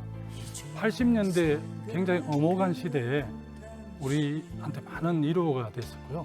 특히 자서전에서 뭐라고 이야기했냐면 80년대 많은 사람들이 경제적으로 소외된 게 안타깝다고 이야기를 했는데 그 김현식 가수는 사랑의 소외를 안타깝게 생각했다 이렇게 자서전에 남겨서 매우 감동을 줘서 제 18번이 됐습니다. 네, 알겠습니다. 수고하셨고요. 네, 마지막으로 최문순 후보가 선택한 노래 들어보겠습니다. BTS의 소우주 최신곡인 것 같습니다. 네, 그렇습니다. 이유를 들어볼까요? 이 7분의 후보님께서 정말 꼰대 노래를 들으셔서 추미애 후보님께서 그중 그래도 신세대 노래를 들으셨습니다. 네. 이 노래를 아는가 모르는가를 가지고 꼰대를 분류하는 지표가 되니까 후보님들 꼭 알고 계셔야 됩니다. BTS의 소우주라는 노래인데요. 마이크로코스모스. 그 가사를 보면 한 사람의 하나의 역사, 그리고 한 사람의 하나의 별, 우리 청년들이 꿈꾸는 세상을 지금 노래하고 있는 겁니다. 각각의 존재들이 귀중한 존재로 작은 우주로 존엄하게 받아들여 줬으면 좋겠다, 이런 희망을 노래하고 있고, 이것이 전 세계로 퍼져나가고 있습니다. 제 정치 철학인 인간의 존엄을 음악으로 표현한 그런 노래라고 말씀드릴 수 있겠습니다. 알겠습니다. BTS 소우주를 아시는지 거술 한번 해볼까요? 네. 예, 잘 들었습니다. 다음 이제 토론으로 넘어가겠습니다. 이번 코너는 주도권 토론입니다. 주도권을 가진 후보가 다른 후보를 지목해서 4분 30초 동안 상호 토론을 펼칠 수 있습니다. 많이 해보셨을 겁니다. 주제는 자유이고요. 원활한 토론을 위해 주도권을 가진 후보는 최소 2명 이상의 후보에게 질문해 주시고 상대 후보 답변 시간은 30초를 보장하셔야 됩니다. 답변이 30초가 넘어가는 경우 주도권을 가진 후보가 발언을 멈추게 할 수도 있습니다. 예, 시작해 보도록 하겠습니다. 첫 번째 순서 이재명 후보입니다. 예, 시작하시죠. 상대 후보 지목하고 질문해 주시죠. 네. 지금까지 저의 정책에 대해서 기본소득 많이 지적해 주셨습니다. 그 지적들 중에는 상당히 일리가 있는 것들이 있어서 저희가 앞으로 이 정책을 좀 세밀하게 만들어 가는데 참고하도록 하겠습니다. 또 많은 분들이 관심 갖고 계신 제 정책이 기본주택입니다. 그러니까 무주택자라면 소득 수준을 따지지 않고 역세권의 좋은 위치에 충분한 넓은 면적에, 그러나 가격은 조성원가 실제 비용에 아닙니다. 네, 죄송합니다. 실제 비용에 부합하는 정도에 낮게 이렇게 그 분양을 안 하고 이제 30년 이상 거주할 수 있도록 공공임대로 공급하겠다는 겁니다. 이 무주택자라면은 과연 자격을 다 주는 거에 대해서 혹시 우리 최문순 후보님 의견을 한번 듣고 싶습니다. 왜 자격 제한 안 하고 다 주느냐, 이거 괜찮을지 한번. 네, 저는 그 정책 자체는 괜찮다고 생각하고 있습니다. 우리 강원도에서도 효도주택이라는 제도를 하고 있는데요. 그것은 65세 이상이면 아무나 들어가실 수 있도록 돼 있습니다. 그래서 한 달에 운영비 10만 원, 관리비 10만 원 정도만 내면 아무 조건 없이 살 수 있는 주택인데요. 이게 인기가 좋아서 여기저기서 지어달라고 그래서 확산되는 중입니다. 그래서 조건 없이 들어가는 것 자체는 괜찮다고 생각합니다. 네, 상대 후보를 지목하시고 먼저 질문해 주시죠. 제가 이낙연 후보님께 하나 여쭤보겠습니다. 뭐 아시겠지만 임대 유형은 이렇게 정해져 있지 않습니까? 법에. 예를 들면 이제 뭐 영구 임대, 이렇게 뭐 장기 임대 이렇게 정해져 있는데, 지금 저희가 구성하고 있는 이 기본주택은 소득 제한 없는 무주택자 누구나라고 했기 때문에 현행 법과 제도상으로 이게 허용이 어렵습니다. 그래서 저희가 일단 이런 유형도 할 수 있도록 허용해주는 입법 또는 법 개정이 필요한데 좀 도와주실 의향이 있으실까요? 예, 이 공공주택의 종류가 다양해지는 것은 바람직한 일이라고 생각하고요. 법의 제약 때문에 할 수 없다 그러면 그 제약을 완화해서라도 다양한 그 수요에 부응하는 것이 옳다고 생각합니다. 네. 우리 박용진 후보님 하신 말씀이 많으실 것 같아서 제가 네. 일단 아까 말씀하신 부분은 저희가 이제 자료를 이따가 제가 드릴게요. 출력해 왔어요, 사실은 이제 그 문제 때문에. 이번 3기 신도시의 물량의 80%가 경기도에서 공급됩니다. 경기도가 관할하고 있는 지역이긴 한데 경기도시공사의 사업권은 지금 현재 10% 초반에 불과해요. 저희는 사업권이 부여되는 범위 내에서는 의무적인 영구임대 35%에다가 기본주택을 50%까지 공급하고, 일반 분양은 소위 로또 분양이기 때문에 15% 이하로 줄이려고 하는데, 대체적인 이 신도시에 지어지는 물량들을 그 일반 분양을 최소화하고 기본주택으로, 즉 초장기 공공임대로 공급하는 거에 대해서 어떤 의견 가지고 계신지 혹시? 아니, 그렇게 제가 드린 말씀이 바로 그건데요. 경기도에서 어쨌든 그렇게 시범을 단지를 만들면 되는데 시범 단지를 만드는 건 제가 좀 이따 말씀드리겠지만 그 아까 말씀하신 곳은 시범 단지가 아닌 거고요. 그냥 모델하우스부터 짓고 홍보부터 하고 말만 앞서고 있는 그런 상황이라서 제가 이거 도대체 어디 있느냐 지금 출력해 오셨다고 그랬는데 제가 다 확인한 거에는 그 장수명 아파트 그거잖아요. 그리고 공공 복합청사 그거잖아요. 그걸 어떻게 기본주택이라고 얘기를 하실 수가 있어요. 말씀하신 것처럼 네. 법이 아직 안 바뀌었으면 법을 바꾸도록 노력하는 것과 함께 30초가 된 것 같아서 경기도가 먼저 제가 좀, 네. 재원 마련해서 실시할 수 있어야 되는 것 아닌가 싶어요. 기본주택이라고 하는 것은 무주택자라면 소득과 관계없이 공공이 공급하는 아파트라는 것이지 그게 꼭 어디에 지어져야 된다는 것은 아니니까요. 오해하지 마시면 좋겠고 안양 범계역에 실제로 이 착수를 했습니다. 그게 어떤 형태든 간에 내용 자체가 공공이 짓되 자격 제한을 소득을 가지고 하지 않고 무주택자 누구에게나 기회를 준다. 대신 한번 들어가면 30년 이상, 원하면 60년까지 갱신해서 얼마든지 살 수 있다. 이 점에 부합하면 기본주택은 맞는 거죠. 네, 알겠습니다. 시간이 다 됐고요. 수고 많으셨습니다. 다음 수 양승조 후보입니다. 상대 후보 지목하고 질문해 주시길 부탁드리겠습니다. 예, 먼저 이재명 후보님께 말씀드리겠습니다. 이재명 후보의 기본소득의 가장 큰 맹점은 굉장한 엄청난 재원이 소요된다는 겁니다. 예컨대 월 10만 원씩만 줘도 한 62조가 소요되지 않습니까? 네. 그럼 엄청난 소요가 되는데 기본소득이 개념이 실현될 수가 없는 거죠.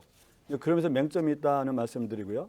더구나 기본소득이 실현되기 전에 극심한 사회 양극화를 해소하는데 도움이 안 된다는 겁니다. 예컨대 그래 충청남도는 제가 누차 말씀드렸지만 더 행복한 주택을 건축하고 있습니다. 이게 약 25평의 아파트에 보증금 5천만 원, 월세 15만 원이 입주할 수 있는데 아이 한 명이 태어나면 반을 충청남도 부담하고 네. 두 명이 태어나면 충남이 전체 15원 부담하는데 이런 더 행복한 주택을 한 20만 채 준다면 대략 한 60조 정도면 그게 질 수 있다고 생각하고요. 만약에 20만 채 정도를 건축한다면 신혼부부 주택 문제, 청년 주택 문제, 나가서 서민지 주택 문제도 해결할 수 있는 길이라 생각하는데 네. 이 점에 대해서 어떻게 생각하시는지 한번 답변해 주시기 바랍니다. 저는 우리 양 후보님께서 가지고 계신 계획이나 또 정책에 대해서 매우 훌륭하다고 생각합니다. 근데 그 중에 아까 그 기본소득의 재원 문제 말씀을 하셔서 아주 간단하게 제가 말씀을 드리면 우리가 10년 전에 국가 경제 규모가 지금의 절반이었습니다. 즉 10년 만에 거의 2배가 된 것이고요. 또 예산도 역시 2배가 넘어버리고 앞으로 10년 또는 15년, 20년이 지나면 우리 경제 규모가 약 4천조, 3천조, 4천조가 될 테고 이 중에 사회복지 지출이 지금 11%에 불과하니까 이거 20% OECD 기준으로 들리면 800조 정도가 생기는데 추가 여유분이 600조 아닙니까? 지금 현재 200조니까 네네. 장기적인 계획을 가지고 하면 충분히 300조, 월 50만 원 만들 수 있다. 그러나 당장은 안 되니까 점진적으로 하겠다는 말씀이니까 이해를 부탁드립니다. 근데 재원 마련도 문제지만 어떤 재원했을 때 효용성 측면이 문제다 네, 이런 말씀드리고요. 더구나 우리 후보님께서 아시겠지만 요양보호사분들이 한 30만 넘게 종사를 했는데요. 이분들이 월 급여가 한 200만 원 안 되고 초급 개선비까지 한 230만 원 듭니다. 그러니까 이분들이 암이 어르신 똥 받아내고 오줌 치워야 되고 식사를 대접하는데 이분들이 한 200만 원 정도의 급여이기 때문에 대기차로 일하시는 분이 60세가 넘죠. 거기다 지역아동센터 근무자 아니면 그룹홈 공동부 근무자 같은 경우도 200만 원도 안 되면서 호봉 상승이 없습니다. 네. 이런 심각한 문제가 있는데 이분들이 우리 정부가 해결하지 못하는 것도 커다란 책임이라고 생각하고요. 네, 저는 혹시 민주당이 이 문제를 다른 후보에게 반드시 해결해야 질문하실 건 되는데 없습니까? 이 문제에 대해서도 한 말씀 주시기 바랍니다. 네, 정확한 지적이십니다.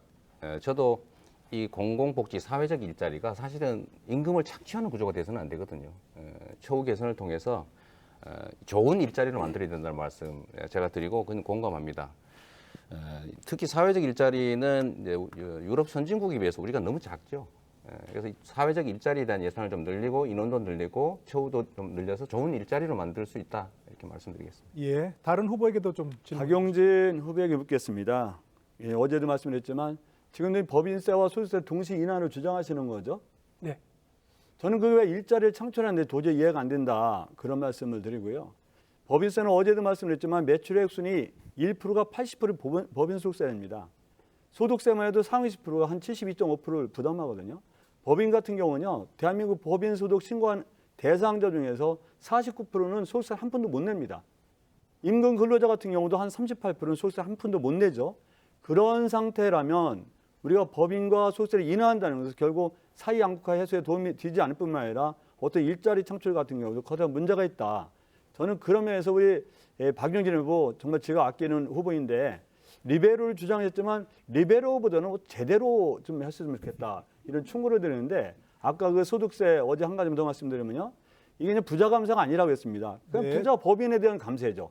소득세는 부자 감세인데 그 점에 대해서 한번 박용진 후보께서 한번 설명해 주시기 바랍니다. 뭐 다음 기회에 폭넓게 좀 말씀을 좀 드리겠는데요. 네. 핵심은 뭐냐면 아까 제가 잠깐 말씀드렸습니다만 우리의 지금 명목세율은 25%의 최고 구간이 예. 이 법인세가요.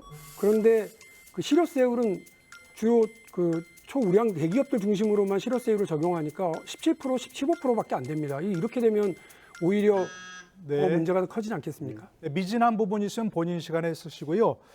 한 가지만 좀 꼭 당부드리겠습니다. 다시 한 번 말씀드리지만 질문이 어떤 특정 주자에게 한 사람에게 쏠리지 않도록 조금 배려를 부탁드리겠습니다.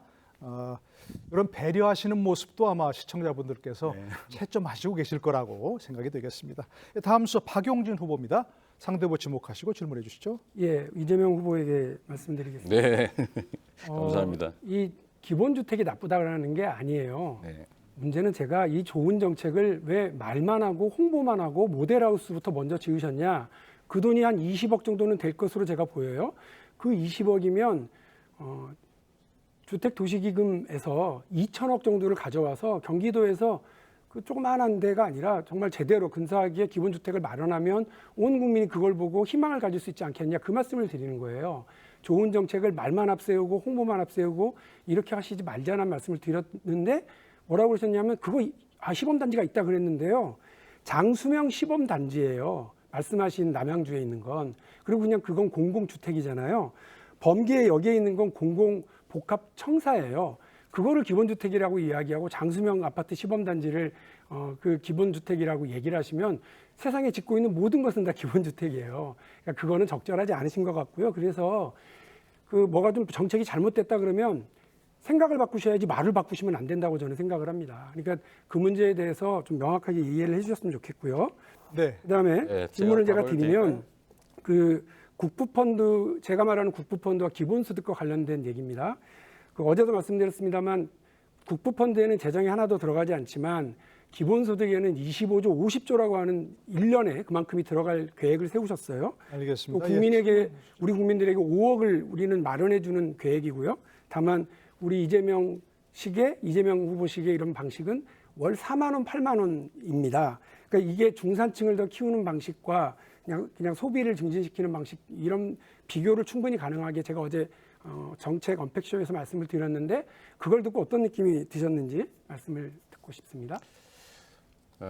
우선 첫 번째로 기본주택이냐 아니냐는 위치나 형식이 문제가 아니고 무주택자라도 공공이 지은 주택을 30년 이상 장기간 입주할 권리가 있다. 이게 기본주택 개념이니까 어디에 지었냐 이건 자꾸 따지지 않았으면 좋겠다는 말씀 먼저 드리고 또 거기 더해서 왜 그것부터 먼저 했냐는 말씀을 하시는데 기본주택에 대한 이해를 높여야 됩니다. 우리나라는 공공임대 비율이 7% 정도밖에 안 돼요. 우리 20% 정도 올려야 된다는데 이걸 올리기 위해서는 불가피하게 알려야죠. 말씀을 좀 드리면요.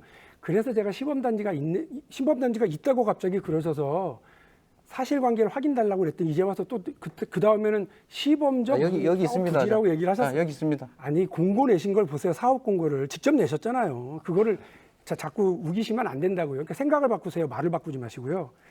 이낙연 후보에게 이제 말씀을 드리겠습니다.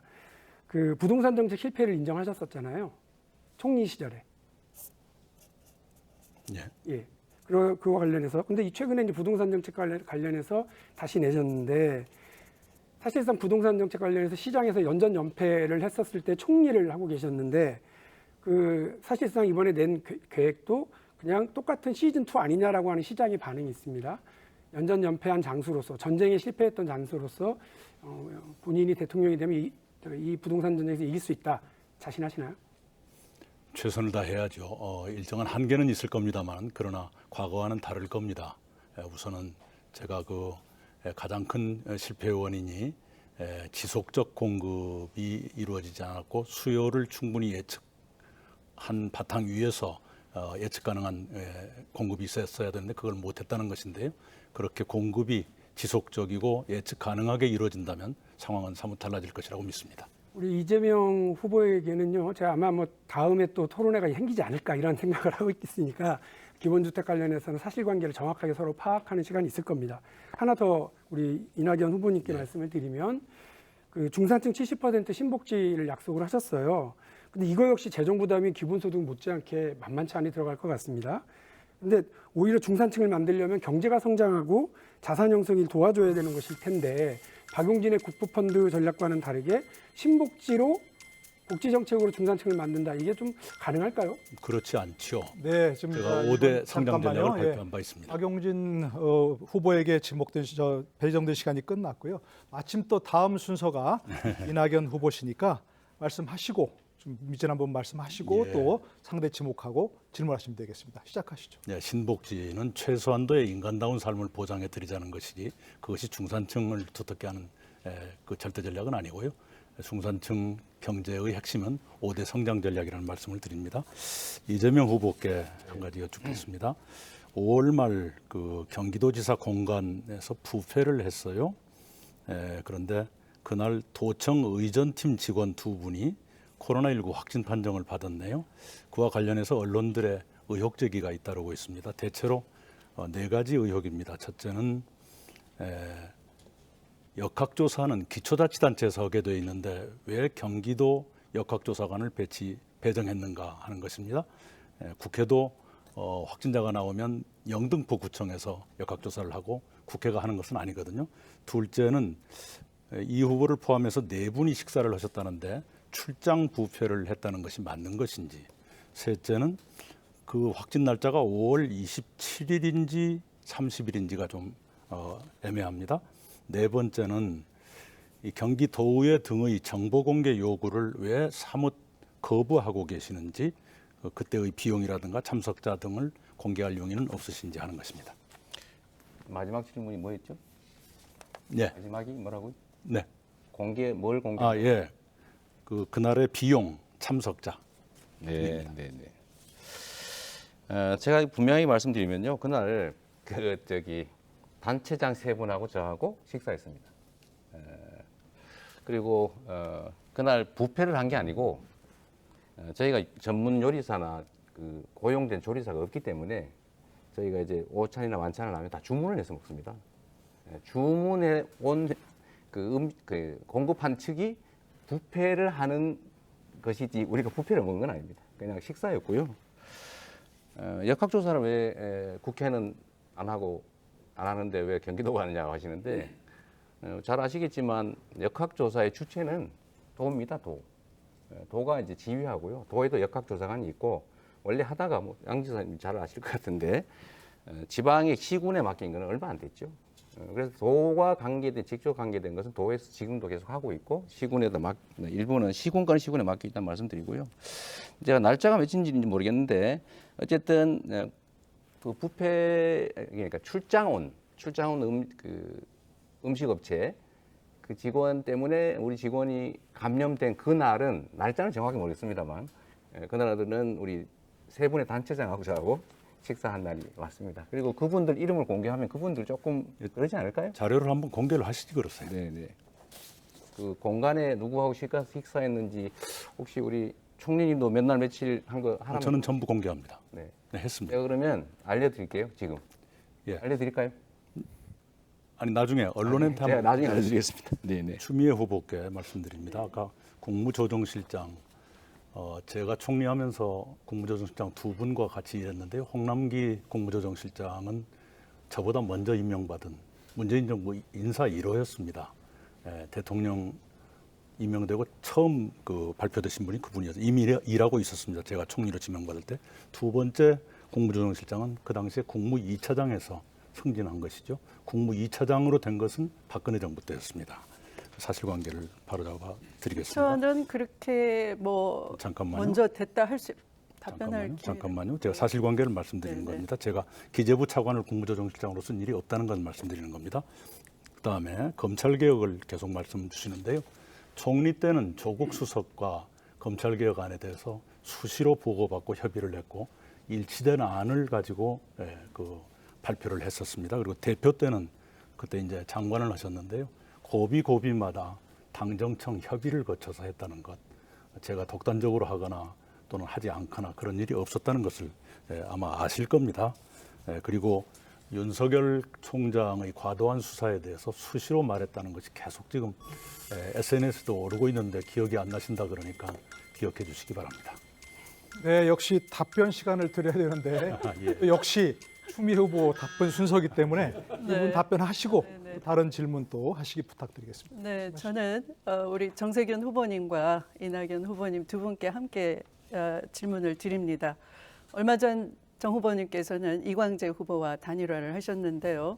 이광재 후보의 공약도 많이 수용을 하십니까? 예, 짧게. 네. 오늘 예. 제가 이광재 후보님으로부터 네. 공약을 다 인계를 받았습니다. 네, 그래서 아직 리뷰를 안 했는데 그러면 이광재 후보가 삼성 그 이재용 부회장의 사면도 주장을 하셨거든요. 그러면 그것도 수용을 하시는 겁니까?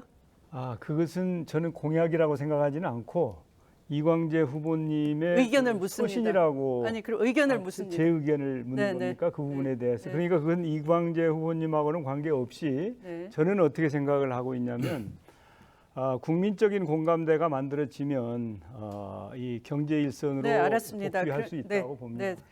그러면 30초를 주셔야 되는데 그냥 이거는 이렇게. 짧게 제가 의견을 여쭙는 거니까. 그래요? 예, 그렇게 좋습니다. 네. 그리고 우리 이낙연 후보님께서는 정세균 후보님하고 뭐 조찬도 하셨는데요. 한간에서는 이 반 이재명 연대가 시동된 거 아니냐 이런 궁금증이 있고요. 그렇다면 우리 그 이낙연 후보님께서는 연초에 박근혜, 이명박 전직 대통령에 대해서 사면 주장을 하셨는데요.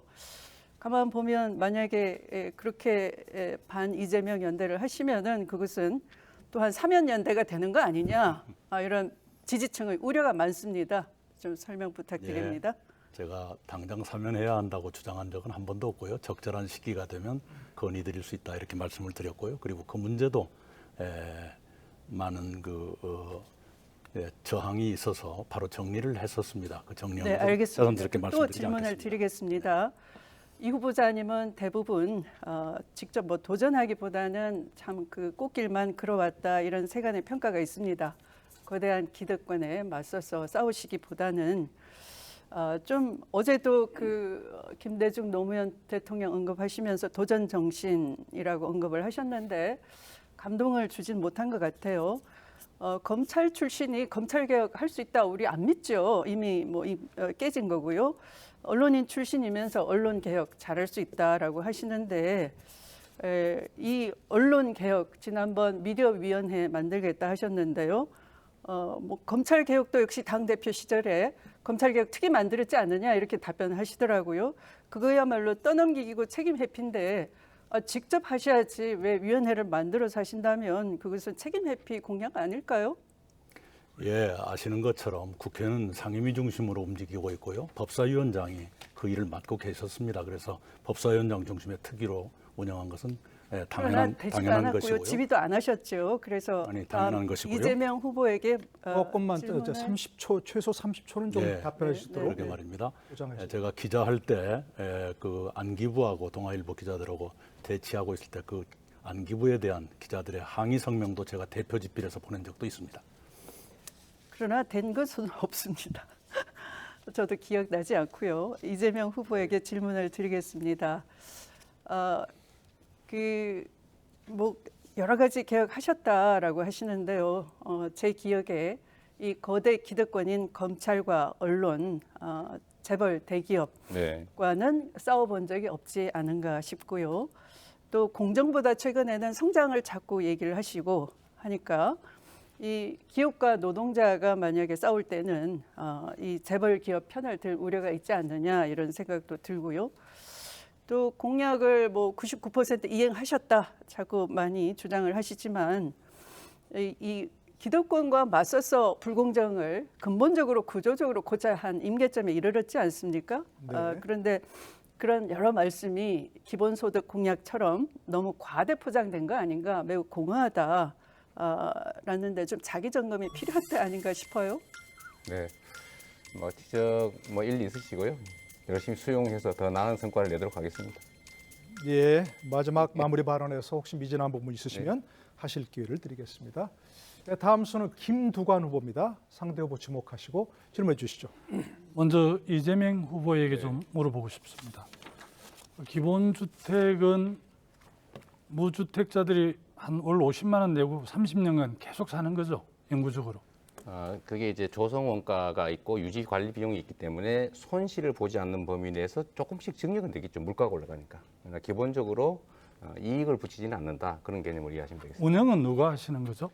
지금 운영 주체와 관련해서는 일단은 경기도시공사가 가면 경기도시공사가, LH가 하면 LH가 하게 될 텐데 지금 이게 이제 자금 조달과 관련된 관리 비용, 잠깐만요. 이 부채 비율 문제가 있기 때문에 분리해서 리츠라든지 리츠 부동산 아니면 이제 자산 주택 관리 공사 이런 것들을 만들 필요가 있습니다. 나는 이 지점에서 우리 국민들께서 예를 들면 그 기본주택에 월 50만 원 연구 사는 것보다는 예를 들어 한 10만 원 정도 더 내면서 60만 원 내면서 15년 또 20년 후에는 자기 집을 가지려고 하는 열망들이 워낙 강하거든요. 내 집 마련을 해서 주거권을 확보하려고 하는 사람들이 훨씬 많을 텐데 기본주택이 그런 문제를 해소할 수 있나요? 아주 정확한 지적이십니다. 이게 이제 국민들 모두에게 전부 기본주택을 하겠다는 것은 아니고 아까 말씀드렸던 대로 공공주택 비율이 너무 낮기 때문에 우리가 목표로 하는 20% 정도 될 때까지 지금 한 공공택지에 10%. 지어지는 것 중심으로 기본주택을 주로 공급하고 또 공공주택이 지금 한 5에서 7%인데 한 15%까지 가는 거는 바람직하다고 생각합니다. 하는데 이제 저희가 말씀드리면 내 집을 갖기 위한 열망 자체를 막을 일은 아니고 그렇죠. 그건 그대로 시장을 놔두고 지금 목표로는 그거는 80%를 민간 시장에 맡기고 공공 시장은 20% 정도는 올려야 된다. 이 후보께서 이제 3기 신도시의 절반을 기본주택으로 하자 이런 제안을 했는데 그렇게 되면 오히려 자기 집을 가지려는 사람들의 그런 욕구를 오히려 막는 효과가 있고요. 영구주택이 영구적으로 임대에 사는 것보다는 사람들하고 새로운 집을 해서 예를 들어 가격이 뛰면 그 격차가 크다는 그런 비판들이 있는데 그 점에 대해서는. 그러니까 이게 지금 현재 경기도 상황을 이제 잘 모르실 수도 있는데 대체적으로 공공용지는 수용을 하기 때문에 가격이 싸고 거기다 이제 건축비를 더해도 평당 1,000만 원대에 불과한데 실제 분양은 2천만 원 가까이 분양하고 있고 시세는 거의 2,800에서 3천만 원이 됩니다. 그러니까 이게 다 로또 분양이 돼서 투기 자산이 돼요. 예를 들어서 저도 독일에 1년 거주를 해보니까 유럽은 영구 임대주택이 가능한데 한국 사람들 정서로는 자기 집을 갖고 싶은 욕망이 워낙 강하기 때문에 그 정책으로 안착하는 게 쉽지 않을 거다 이런 생각을 해보고요. 그래서 제가 이제 모델 주택이 많이 만든 거예요. 그래서 이제 두 번째는 박용진 네. 의원한테 좀 후보한테 질의하고 싶은데 그 이명박 박근혜 대통령 사면과 관련해서 그걸 그냥 넘길 수 없을 것이다 그런 말씀을 한번 하신 것 같은데 전두환 대통령 사면을 김영삼 대통령이 하셨죠. 그래서 IMF 그렇습니다. 이후에 그렇게 했는데 지금도 그 생각이 좀 변함이 없으신가요? 그냥 그 대통령 선거 과정에서 이게 아마 논쟁이 될 거다 이런 말씀을 드린 거고요. 네. 저는 자꾸 사회 통합을 위한 그 전직 정치인들, 대통령들을 사면해 주는 문제라든지 이런 것들이 얘기가 나오는 것에 대해서는 그때 동의하지 않습니다. 왜냐하면 사회 통합이라고 하는 건 아래 위의 통합도 되게 중요하거든요. 이 계층의 통합이 되게 중요한데 자꾸 정치인들 생각 속에 정치인들 머릿속에 이거 우리 저쪽 진영이니까 풀어주고 사면해주고 이렇게 얘기하는 건 좀 적절치 않다. 사회 통합과 국민 통합은 다른 방면으로 더 많이 해야 된다고 생각합니다. 사면을 뭐 정치 지도자들 위주로 이렇게 하는데 일반 국민들 우리 장발장 있잖아요. 이런 사람들 엄청나게 지금 많거든요. 1,400만 이렇게 되는데 이 사람들은 정말 가벼운 죄를 그렇습니다. 지어서 사실은 지금 전가가 돼 있는데 이런 사람들을 과감하게 사면한 이후에 그런 국민적 공감대가 일어나시면 전직 대통령을 사면해야 하는 게 상식처럼 되는데 자꾸 우리 정치권에서 전직 대통령 또는 뭐 삼성그룹의 이재용 회장 이런 이야기를 하니까 국민들로서는 정말 늘 있는 사람들, 힘 있는 사람들만 해주는 거 아니냐 이런 적으로 동의합니다. 박탈감을 갖고 있는 것 같아요. 그 점을 좀 유념해야 될 것 같습니다. 네, 수고하셨습니다. 질문 대상을 좀 다변화하시라고 여러 차례 말씀드렸는데 주도권 토론이라 제가 개입하기에 한계가 있는 것 같습니다. 저는 고마운 최문순 후보 순서입니다. 시작하시죠. 네, 저는 이번 경선에 참가하면서 두 가지 결심을 했습니다. 하나는 축제 같은 정치를 한번 해보자. 두 번째는 정책 중심의 정치를 해보자. 이 두 가지 결심을 했는데 이게 쉽지 않다는 것을 바로 알게 됐습니다. 제가 밤새워 준비한 정책들이 일부 후보의 한마디로 그냥 쓸려나가는 걸 보면서 아주 허무한 걸 느꼈습니다. 예. 저는 이건 굉장히 심각한 문제라고 생각하고요. 이건 저만의 문제가 아니고 우리 민주당의 문제이고 우리 대한민국의 문제이고 민주주의의 문제라고 생각을 합니다. 그래서 질문 답변하시면서 정책을 좀 소개하시는 그런 식으로. 네.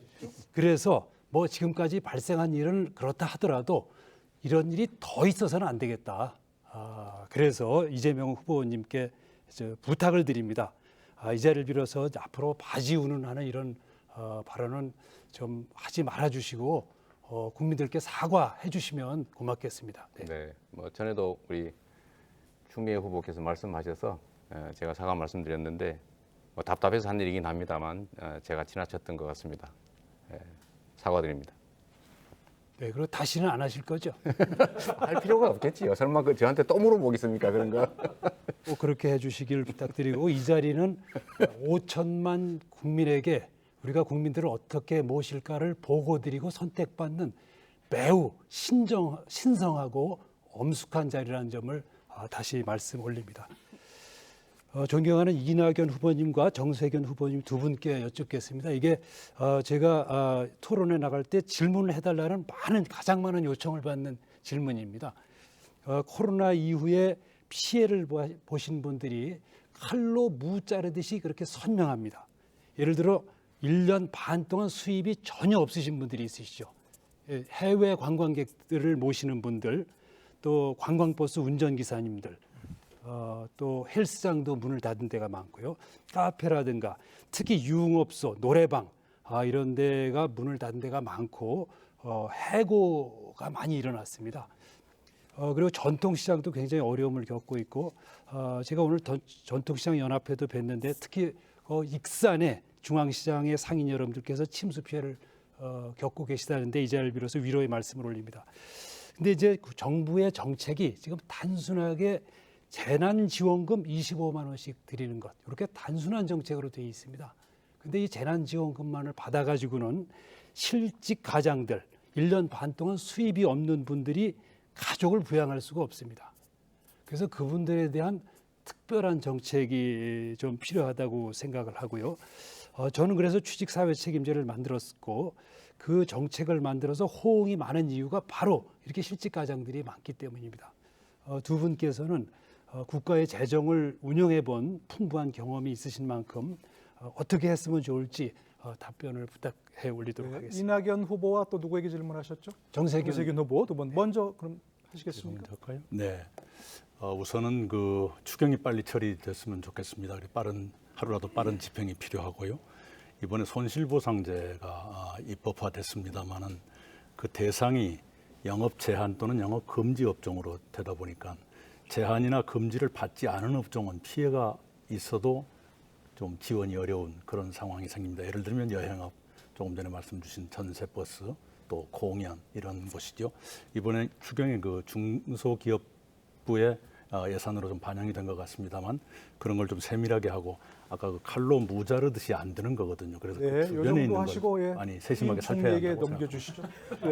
예, 제가 그 손실 보상제를 먼저 주장하고 또 정부안을 입안해서 국회에 보냈습니다. 좀 빨리 통과됐으면 했는데 좀 늦어진 건 아쉽고요.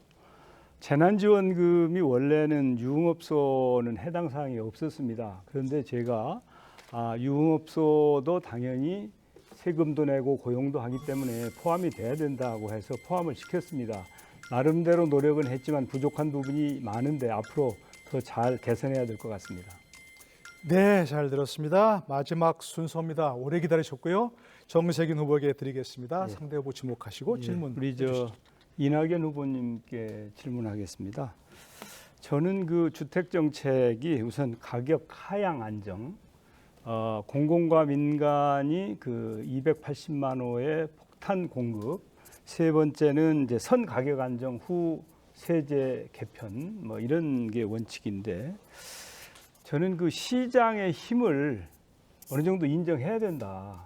그래서 정부가 시장의 실패를 보완하는 것이지 정부가 다 이걸 좌지우지할 수 있는 것은 아니다. 그리고 우리 시장 규모가 너무 크기 때문에 그렇습니다.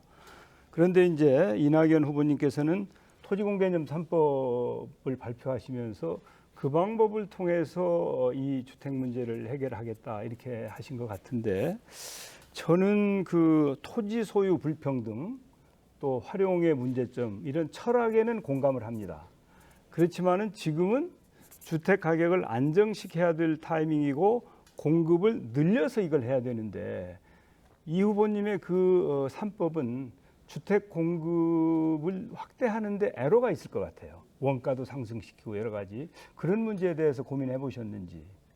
네, 토지공개념 3법은 주택 공급 정책과 상충하지 않는다고 보고 있습니다. 만약 상충한다 그러면 미세 조정이 가능하다고 보는데요. 기본적으로 정세균 후보께서 말씀하신 주택 공급 확대 정책 옳다고 보고요. 그리고 선 시장 안정 후 다음 문제 그것도 동의합니다. 그리고 이 부동산 가격이 하향 안정돼야 된다. 그것도 저와 같습니다. 근데 그 상충하지 않는다고 하는 것은 다시 한번 생각해 보셔야 될 것 같아요. 왜냐하면 개발이익 환수를 20%에서 50%로 올리면 그게 원가가 인상 요인이 되는 것이죠. 그리고 종부세도 가산세를 물리겠다고 하셨거든요. 이건 이제 문제가 있는 그건 또 원가 상승 요인이 되기 때문에 이렇게 원가가 올라가면 공급을 대폭 확대하는데 애로가 있다. 그것은 민간도 그렇고 공공도 그렇죠. 거기에다가 베이징 같은 경우에 말이죠. 지금 그 토지가 무상 아닙니까? 거기는 국유니까. 그런데 베이징의 집값이 서울보다 높아요. 현재 20%나 높거든요. 그것은 토지 문제만 해결한다고 해서 해결되는 게 아니다. 주택이라고 하는 것은 특히 우리나라의 경우에는 투기 수요 때문에 시장이 이게 실패하고 있는 것이거든요. 그렇기 때문에 그런 부분에 대해서 좀 충분히 생각해야 된다. 그래서 오히려 이제 적절하게 공급을 늘리고 하는 쪽으로 이렇게 하셔야 되는데 이 현재 우리가 안고 있는 문제를 해결하는 데는 좀 어려움이 있지 않을까 해서 한번 좀 잘 검토해 주십사 하는 말씀. 네, 고려하겠습니다. 그런데 토지 여러 가지 그 3법으로 가산세 또는 기타 세금이 늘어난다. 그 돈으로 무주택자들 주택 공급을 확대한다든가 하는 방법이 가능하다고 생각합니다. 예, 아니 그건 좋은데 그건 좋은데 공급 자체가 그래야 무주택자들에게 주택을 주고 또 시장의 초과 수요를 해소할 수 있는데 이제 그런데 애로가 있다는 것이죠. 알겠습니다. 그런데 그 공급 정책은 철학에는 공감을 하지만은 지금은 타이밍이 잘 맞지 않는 것 같다는 거니까 다른 한 분 더 생각해 질문 보시고요. 우리 이재명 후보님, 이제 기본주택 모든 분들에게 문호를 개방하면 좋죠. 그런데 현재도 이 수요에 비해서 공급이 굉장히 딸리거든요. 그래가지고 선별적으로 이제 한단 말이죠. 그런데 그걸 넓히면 진짜 필요한 분들이 주택을 구하는 데 애로가 있다. 또 이제 기본 금융. 원래 금융이라고 하는 것은 시장 기능에 의한 것인데. 저도 답할 기회를 좀 주시면. 관치를 하겠다는 건지 다음에 또 기회가 있을 것입니다만 그런 문제에 대해서 지적에 대해서 말씀 좀 해주시죠. 짧긴 한데요. 왜 중산층까지 이 장기 임대공 주택을 공급하려고 하느냐? 더 가난한 사람 해줘야지. 근데 지금 가난한 사람 하다 보니까 영구 임대주택이라고 8평, 12평 저 구석에 교통 아주 나쁜데 이런 데다 짓습니다. 그래서 무주택이라도 중산층으로 살 수 있게 해줘야 임대주택에 대한 이미지가 바뀌어져서 추가 확대가 가능합니다. 예, 알겠습니다. 여기까지 듣겠습니다. 자, 마지막 순서가 됐는데요. 마무리 발언 순서입니다. 근데 여러분께서 너무 뜨겁게 토론해 주시는 바람에 조금 시간이 지나쳤습니다. 그래서 15초씩밖에 못 드리고 있어요. 시청자들 뇌리에 확실히 각인될 한마디씩만 꼭 부탁드리겠습니다. 양승조 후보부터 마무리 발언 해주시죠. 충청권의 유일한 후보 럭키세븐 양승조입니다. 충남의 승리를 바탕으로 해서 반드시 민주당을 승리하도록 하겠습니다. 또 고비용 각자 도생 사회를 저비용 상생 연대사유로 반드시 바꾸겠습니다. 내가 행복한 대한민국 만들겠습니다. 예, 수고하셨습니다. 박용진 후보 시작하시죠. 박용진의 이번 도전이 왜 우리에게는 오바마나 마크롱 같은 젊은 대통령이 없는지 낙담하시는 국민들에게 희망을 보여드리고 싶었습니다. 돈도 없고 힘도 없고 백도 없는 박용진이, 개파도 없는 박용진이 이번 도전을 통해서 청년들에게 나도 한번 도전해보겠다고 하는 희망을 드리고 싶었습니다. 여러분 함께해 주십시오. 네, 이낙연 후보 마무리 발언입니다. 대통령은 국가의 얼굴입니다. 대통령의 가족 또한 국가의 얼굴입니다. 국가의 얼굴다운 대통령이 되겠습니다. 특히 품격과 신뢰를 가진 그런 대통령이 되겠습니다. 국민 모두께 내 삶을 지켜드리는 나라를 꼭 만들겠습니다. 네, 추미애 후보 마무리 발언 부탁합니다. 네, 한 청년이 고독사 하는 것을 시사 직격 프로를 통해서 봤습니다. 정치인의 한 사람으로서 매우 가슴 아팠습니다. 사람이 높은 나라, 사람을 높이는 세상을 저 추미애가 만들어 내겠습니다. 네, 김두관 후보 마무리 발언 시작하시죠. 이번 대통령 선거의 시대 정신은 저는 불평등 타파라고 생각을 합니다. 가감한 자치분권 그리고 급진적 균형 발전을 통해서 대한민국을 새롭게 만들어 내겠습니다. 네, 최문순 후보 마무리 발언입니다. 네, 새로운 정부는 국민 여러분들을 한 분 한 분 따뜻하게 돌보는 그런 정부여야 합니다. 제가 그런 정부를 만들겠습니다. 최문순입니다. 잘 부탁드립니다. 고맙습니다. 예, 다음은 정세균 후보 마무리 발언입니다. 일상 회복 이후에 가장 중요한 것은 경제 회복입니다. 경제 회복이 가능한 그리고 도덕성이 검증된 경제 전문가 저 정세균을 기용해 주십시오. 경제 대통령으로 국민께 행복을 안겨드리고 싶습니다. 감사합니다. 네, 마지막으로 이재명 후보 마무리 발언입니다. 네, 그 몇 차례 토론 과정에서 부족한 것 많이 깨닫고 많이 보충했습니다. 감사드리고요. 선거는 이기려고 하는 것입니다. 확장성 있고 본선 승리 가능성이 높은 이재명을 꼭 지지해 주십시오. 제가 책임지겠습니다.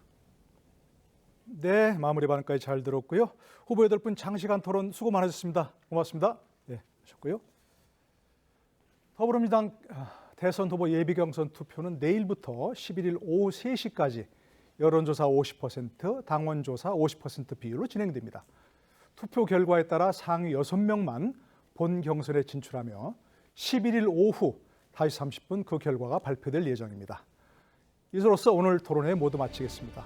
장시간 시청해 주신 여러분 고맙습니다. 오늘 수고하셨습니다.